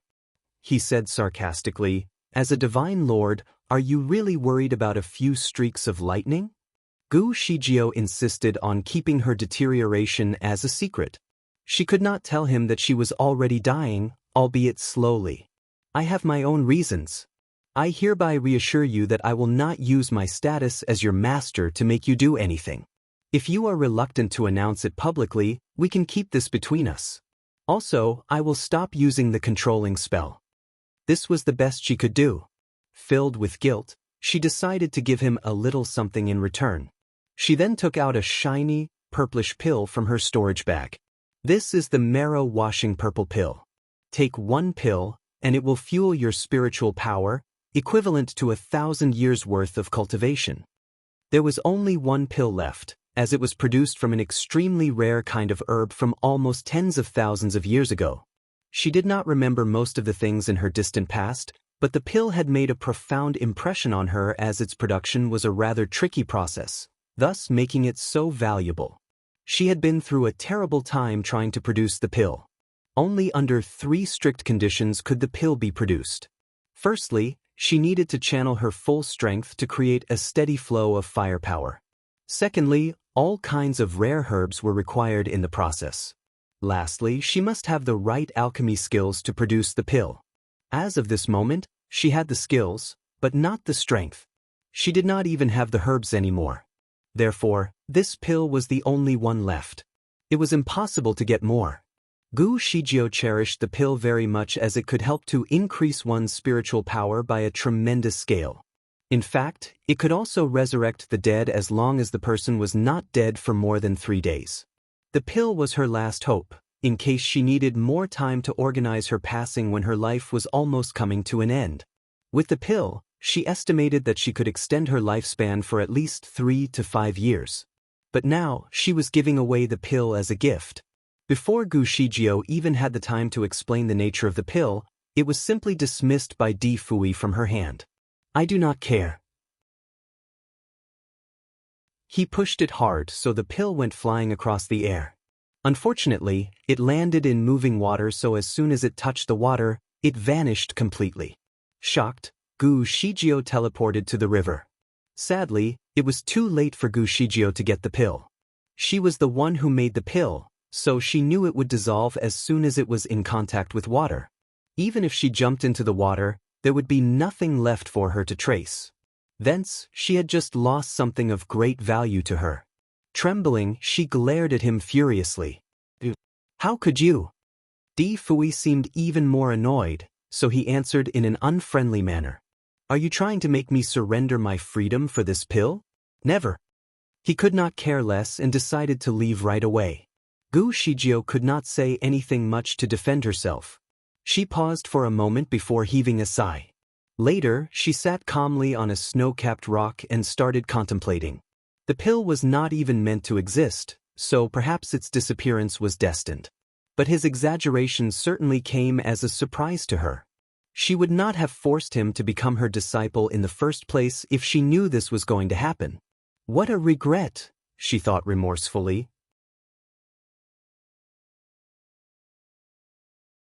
Chapter 28:30. I am reluctant to explain everything that I do. 3. Gu Shijio never had many disciples in her lifetime. In fact, she had long forgotten about the ones in her distant past. Nevertheless, she now had 2 of them, and they were both equally annoying and troubling to her.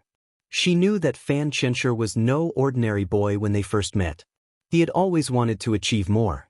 She was glad that his performance had been improving ever since she started coaching him. He never failed to show off any developments he had. His main weakness was that he placed too much emphasis on himself. She was especially annoyed when she knew that he grew to be fond of her. As for Di Fui, he was obviously on the same level as her in terms of the way they perceived the world. With proper training, he could possibly outshine Fan Qianshi and become a better candidate for her role. The main thing that she did not expect was his utter reluctance to become her disciple. Her plan had failed miserably, and she doubted if she would ever take in another disciple. It was unlike business, where people could easily agree on terms with highlighted benefits. Despaired, she sighed and decided to keep the matter aside. The vortex of spiritual energy should be her priority now anyway. Slowly, she walked towards the whirling winds. Di Hao was watching everything with his tracing skill. Rather surprised, he never thought that his parents shared such histories. His father was once his mother's disciple, though unwillingly. He could not help but wonder if they had ever spent time together as master and disciple. Utilizing the tracing skill was physically demanding. Luckily, the scenes were played back at great speed. He was actually reading his mother's memory that was buried in the deepest of her core, but at this rate, her entire life could be viewed in less than 2 hours. What he saw was Gu Zijia's previous life, so he could see everything that she had ever been involved in. Even when there were emotional fluctuations, he could somewhat resonate with her as well. He moved his hands slowly to relax his numb fingers before watching the next parts. What he saw might only be a glimpse, but the whole timeline of what actually happened could already be 20 years long. The next 20 years held only a faint glimmer of hope.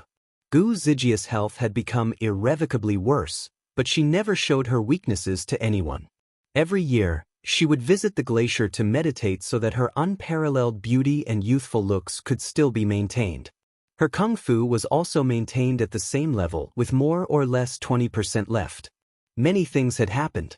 Tu Shanning, the 9-tailed fox from the Monster Kingdom, had successfully ascended the throne and become the Monster King with the help of Tian Maoan, the respectable celestial officer. The entire kingdom then flourished with prosperity. People were happy with the development. Before her, the kingdom lacked a proper constitution, so everyone lived like robbers. Those who fought better would be the leaders, and they became involved in all kinds of atrocities. The noble and the powerful would be the ones who controlled the common people's destiny. They could take someone's life easily without any need for punishment, or take away the property of someone less powerful without any compensation. It was a difficult time for the masses. The common people were scared of the noble, so they could only release their grudge on someone weaker. Needless to say, the wicked cycle continued. The stronger ones became stronger, and the weaker ones could never grow. The masses lived in dire poverty. They never knew how much time they had left, so people spent their money right away and got drunk almost every day. No one was committed enough to work, so famine spread like wildfire. As soon as Tu Shanying was crowned, she immediately assigned Tian Maoan to establish a constitution of fundamental principles. Anyone who acted against the law would be equally punished, regardless of social status and political power. When Tu Shanying broke the law, she, too, was punished by 10 lashings. The execution was even carried out publicly.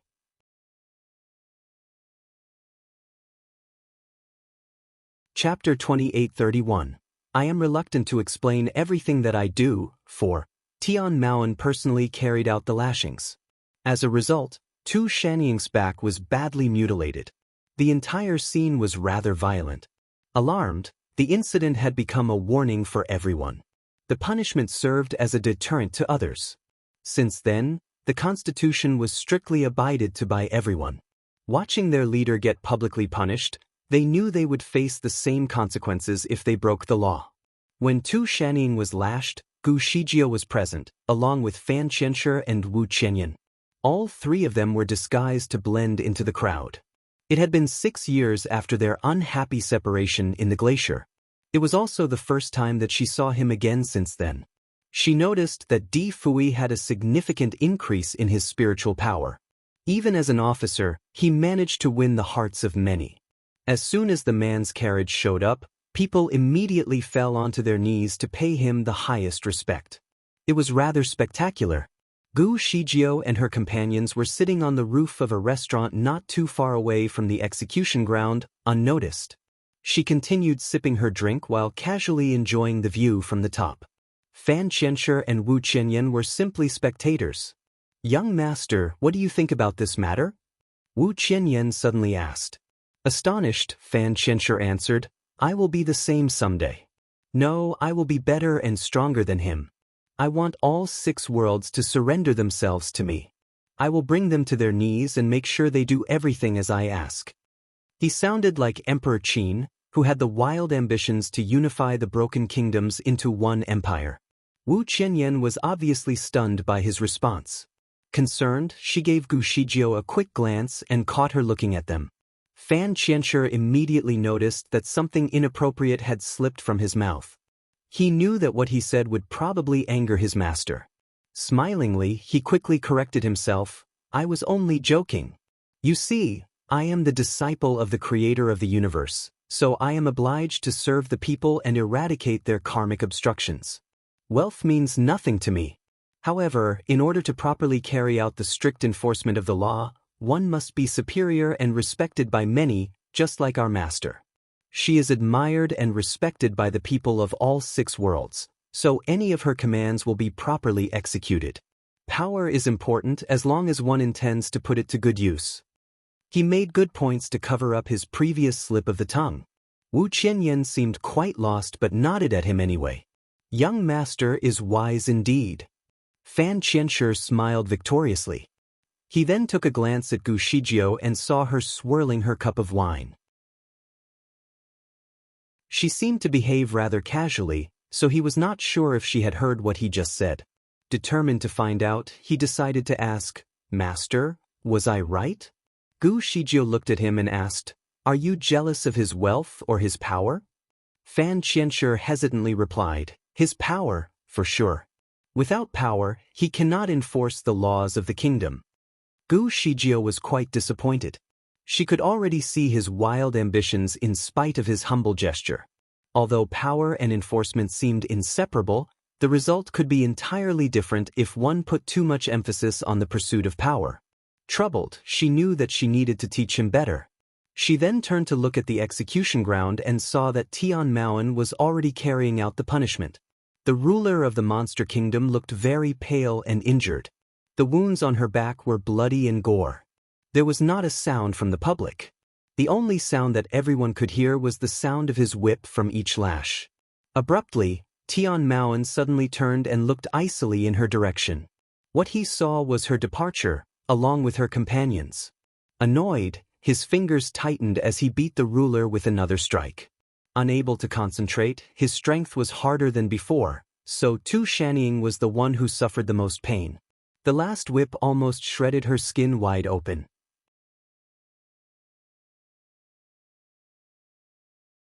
Chapter 2832. A dramatic reencounter. Tu Shannying almost cried out loud, but she held back her anguish. The whole idea of the punishment was meant only as a show. Tian Maoan told her that she would be a good example to show the public how serious the enforcement would be. It was only then that everyone, even the noble, would obey the law. She made a mistake on purpose, which that led her up to this point of punishment. Tian Maoan told her that the lashing and whipping would be real, but he also promised to control his strength so that she would not be harmed. Thus, she agreed. However, the last lash was so violent that she felt as if her waist was dislocated. She also wondered if her kidneys would still be functioning after this punishment. She tried hard to look at Tian Maoan so as to signal him that the pain was unbearable. The man's face was more or less expressionless, if not slightly stern. The strip of leather was still tightly clenched in his fist, which meant that he was not done. She tried to feel what he was feeling, but could never get through the icy look in his eyes that completely shielded his emotions. She had never seen him being so low before, but she had bigger things to be worried about now. There were 2 more strikes left for her to suffer. Before Tian Maoan struck her with another forceful beating, she held in her pain and quickly sent him a directed audio message to remind him, "Hey, you have been too harsh." The message managed to catch his attention, and the next lash became bearable. Even though it was still painful, she was sure that it would not jeopardize her health. Finally, the beating was tolerable again. With a sigh, Tu Shannying mentally prepared herself for the last beating. The whip landed on her back as anticipated. That should have been the end, but another strike flashed before her eyes and struck her again. Tu Shannying was not ready for it and fell onto the ground. The last strike was loud and clear for everyone to hear. Apparently, she was not told about an extra beating. Anger started to boil her blood. There was no reason for her to suffer another beating. The common people stared at one another in dismay and at a loss for words. Although not everyone knew mathematics, the very basic form of addition or subtraction was not a big deal to them. At least their 10 fingers were enough to make them count the number of beatings.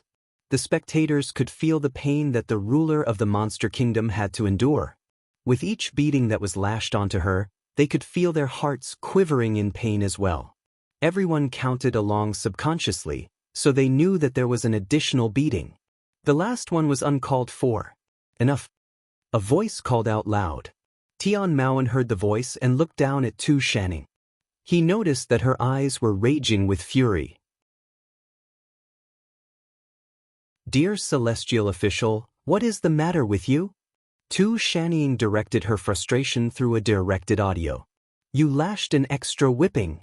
Utterly annoyed, she did not hold back her fury.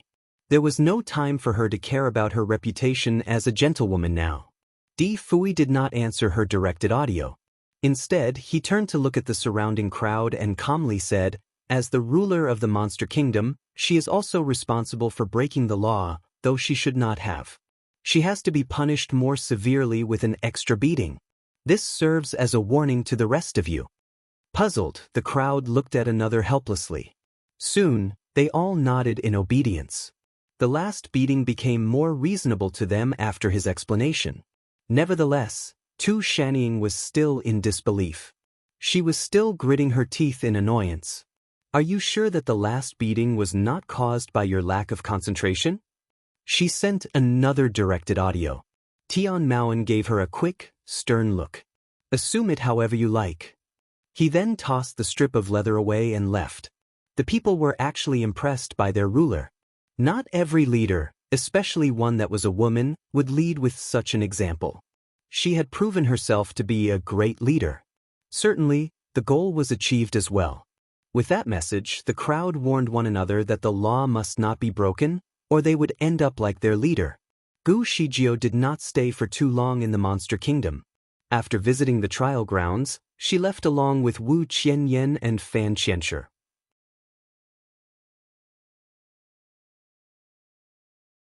Chapter 2833, A Dramatic Reencounter, 2.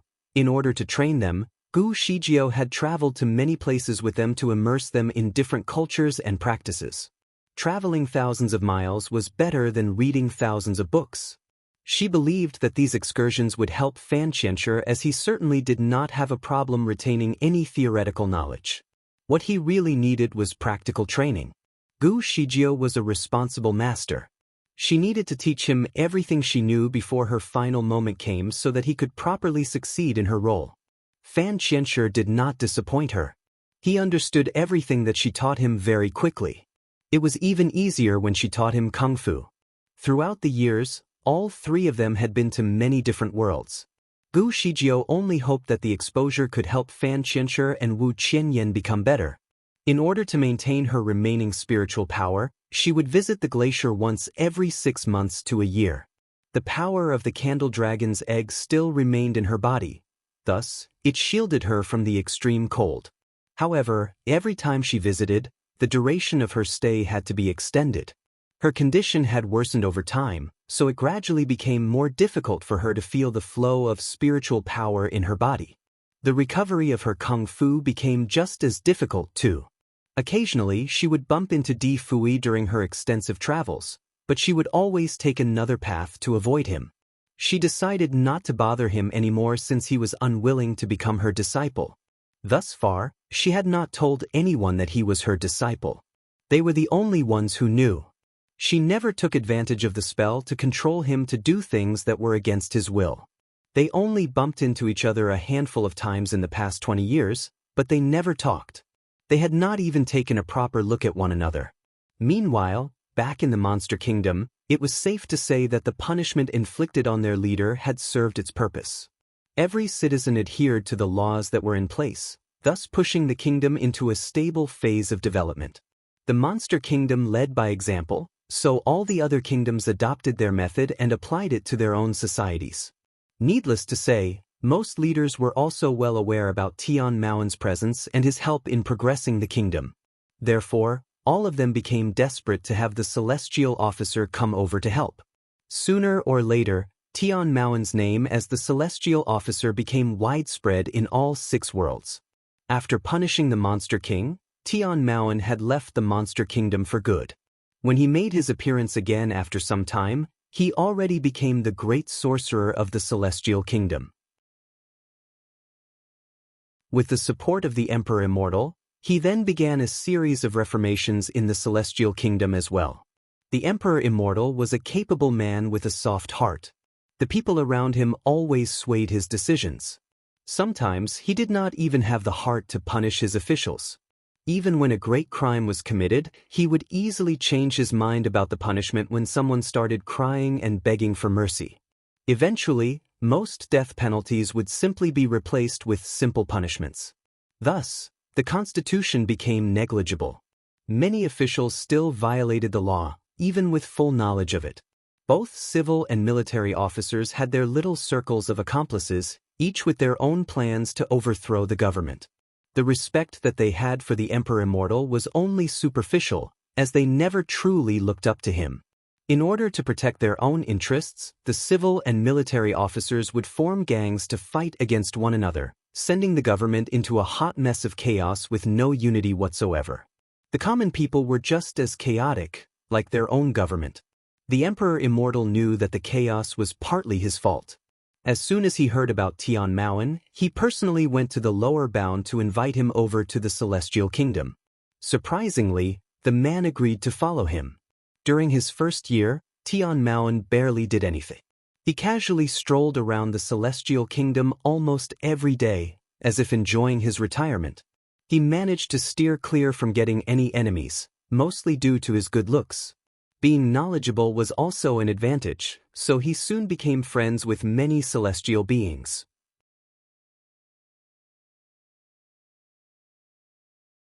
Chapter 2834, A Dramatic Reencounter, 3.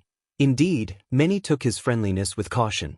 As time went by, they started to look down on him, thinking that his success in the Monster Kingdom was solely due to the Monster King's unfair bias for him. Tian Maoan never cared about these rumors and continued leading a casual life until it was time for him to start reforming the constitution. Once Hestered, he executed his plans boldly and resolutely. Every action was specifically tailored to fix the Celestial Kingdom's worst problems. Many benefits had been stripped away from the underqualified. Those who had broken the laws were brought forward to face the rightful and just consequences, either by jail sentences or death penalties. No exceptions were given. His strict enforcement had caused massive disputes, with many officials against the enforcement. They complained to the Emperor Immortal about him. However, the Emperor Immortal was very determined. He entrusted Tian Maoan with the power to do what he needed to do. A heavenly sword was also entrusted to him, along with the absolute power to execute any royalty or officials who crossed the line. If anyone ever rebelled against his ruling, he had the power to kill the rebels without having to consult the Emperor Immortal. Some of the dirty officials of the Celestial Kingdom were utterly shocked by his extensive knowledge of what they had secretly done behind closed doors. In stark contrast, the righteous ones who had previously suffered from unfair treatment became Tian Maoan's strongest executors. The Reformation reshaped the entire kingdom, just like the reforms of Shangyang during the Qin dynasty. With every little effort, the Celestial Kingdom slowly became a better place. The Emperor Immortal was satisfied by the positive change, so he depended on Tian Maoan even more. His confidence in the man's abilities grew each passing day. And soon, the Emperor Immortal declared Tian Maoan as the national master, which excused him from kneeling or paying respect to anyone. In fact, the Emperor Immortal would be the one to welcome Tian Maoan personally. In a few years, the entire government was drastically changed. Those who were capable would be appointed with great tasks while those who were incapable would be sent away. As proven, Tian Maoan had excellent skills in talent management. He could always place people in their most suitable positions where they could fully unleash their potential. Even though he only spent 8 years in the Celestial Kingdom, the place became completely unrecognizable. The main downside was that his strict enforcements had undoubtedly offended many. A good number of people wanted him dead.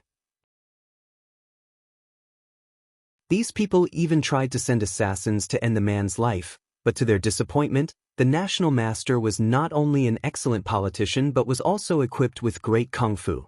Furthermore, the man had some of the best fighters around him, so most of the planned assassinations would end with no assassins returning. Those that survived eventually became some of his greatest fighters. When Gu Shijiao was in the Celestial Kingdom, she became well aware of his achievements. He went from being highly unpopular to a man of great contributions. People were happy to talk about him. They even had his stories written into a script in folk literature, thus making him a great legend adored by many. She bumped into him once on the streets. She was in the middle of a verbal feud with another customer while shopping for jewelry. All the jewelry made in the Celestial Kingdom was known to be equipped with tremendous spiritual energy. Wearing jewelry alone would be great for her health. Gu Shijiao saw a jade bracelet that she liked. It was emerald green and made with light translucent material.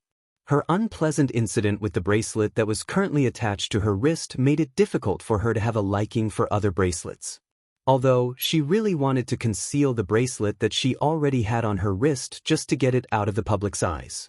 The emerald bracelet was the only one that she fancied, so she was eager to buy it. It cost a fortune, but Gu Shijiao could easily afford it.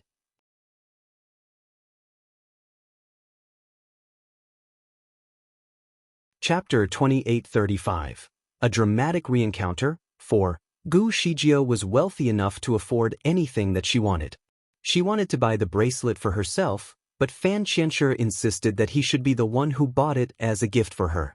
In order to let him have real-life experience in money-making, she finally agreed to his request. She reluctantly asked the owner to reserve the bracelet for her and promised to come back in 2 months to make her purchase. There were 2 conditions for Fan Qianshi in his money-making strategy. First of all, he was not allowed to steal the money. Secondly, he had to make the money himself based on the skills that he could offer.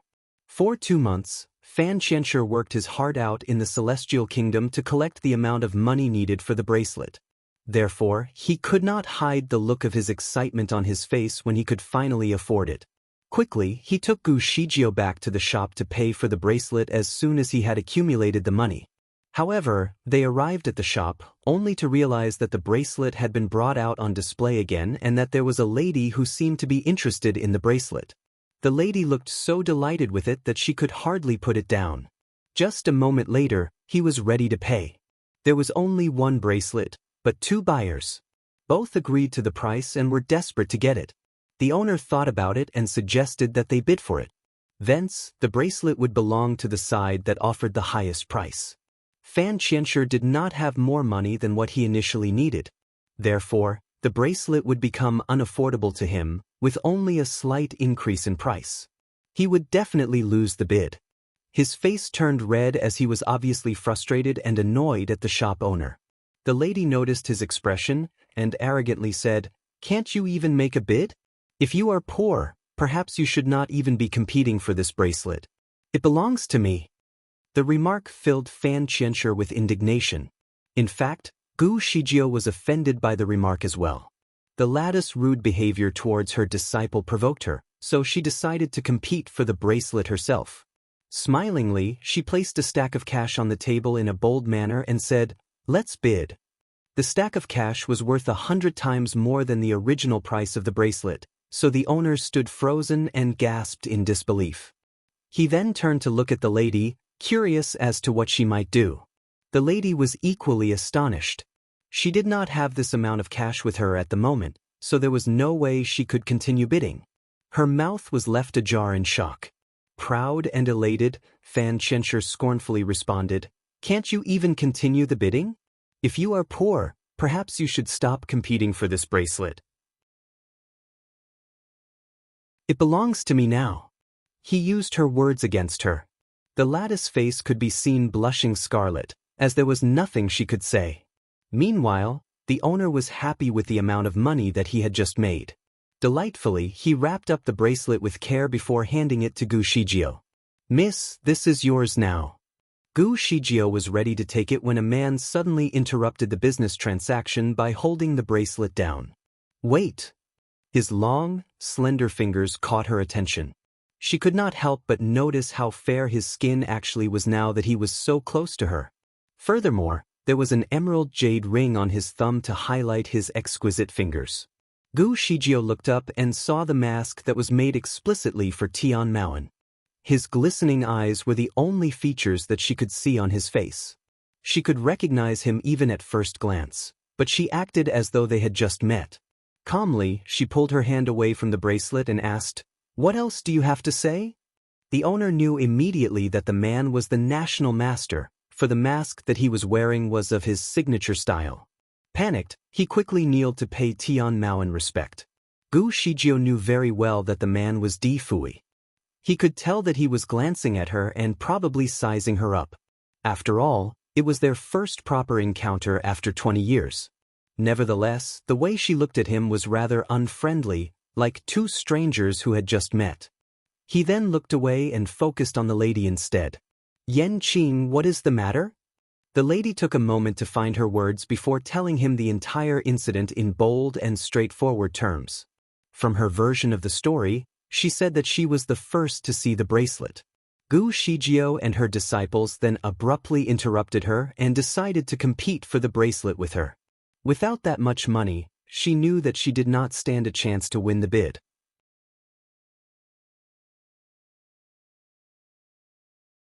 Chapter 2836, A Dramatic Reencounter, 5. Di Fui listened to her quietly and waited for her to finish the whole story. "What do you have to say for yourself?" He then questioned Gu Shijio. Irritated, Fan Qianshi explained, "My master saw the bracelet first for about 2 months ago. We even paid a deposit for it so that we could keep it until the day when I could finally afford it. We were only a couple of hours late, and yet the owner had already displayed the bracelet for other buyers." "A couple of hours? If you are late, you are late. Even if it has only been 15 minutes, Di Fui interrupted him with his point of view about punctuality. "Haven't you told your disciple that an agreement is a contract?" He continued to question Gu Shijio. The way he made his point sounded like he was giving Gu Shijio a lesson, which she did not appreciate. When we arrived, the payment was not yet made, so the owner suggested that we bid for it. Bid? How much did you bid for it? Di Fui asked in a tone of mockery. He did not even wait for Gu Shijio to answer before offering a full chain of precious white pearls from his pocket.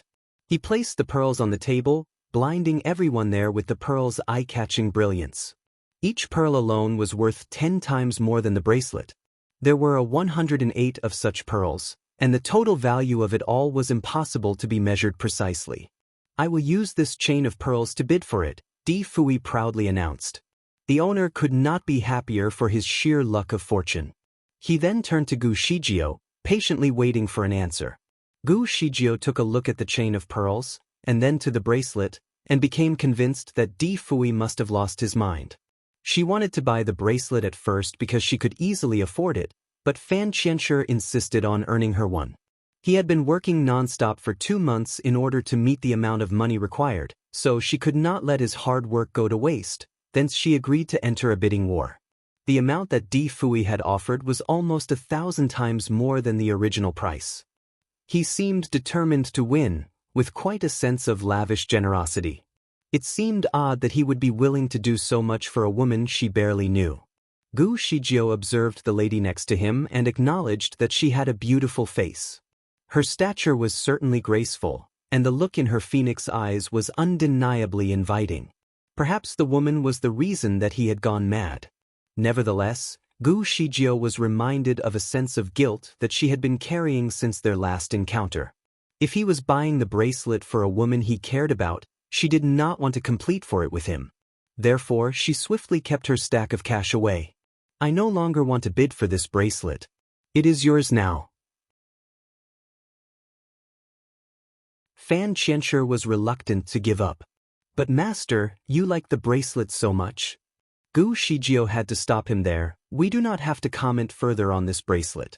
It is only an accessory. I can move on without it. She suddenly added, by the way, I actually saw a scarlet bracelet in another jewelry shop. I like that one better, but I did not get it because we already had a reservation here. Delighted, Fan Qianshi responded. Great. What are we waiting for? Let's get it. With a new bracelet in mind, they left the shop at once. The owner, on the other hand, was completely immersed in the joy of his sudden gain. The amount that he had just made valued more than all of his assets combined. He kept the pearls before selling the bracelet away to Di Fui. National Master, this is yours now. Di Fui stood quietly without any expression. Even the owner could tell that Di Fui was not happy, despite having won the bid. Thank you, National Master, for helping me out, the lady happily said. She then reached out her hand at him, full of anticipation. Would you kindly put it on me? She then pointed at the ring on his thumb and said, I like this bracelet because the color matches with the ring that you are wearing. With the bracelet still on his palm, Di Fui answered scornfully, When did I say that I was going to give this to you? You're tuning in to the Passion Pages YouTube channel. We're so grateful for your support, and don't forget to subscribe to join us on this incredible journey through captivating stories. Your generosity through donations truly makes a world of difference, as it's the primary source of revenue that allows me to expand and enhance this channel for you. Thank you from the bottom of my heart for being a part of this adventure.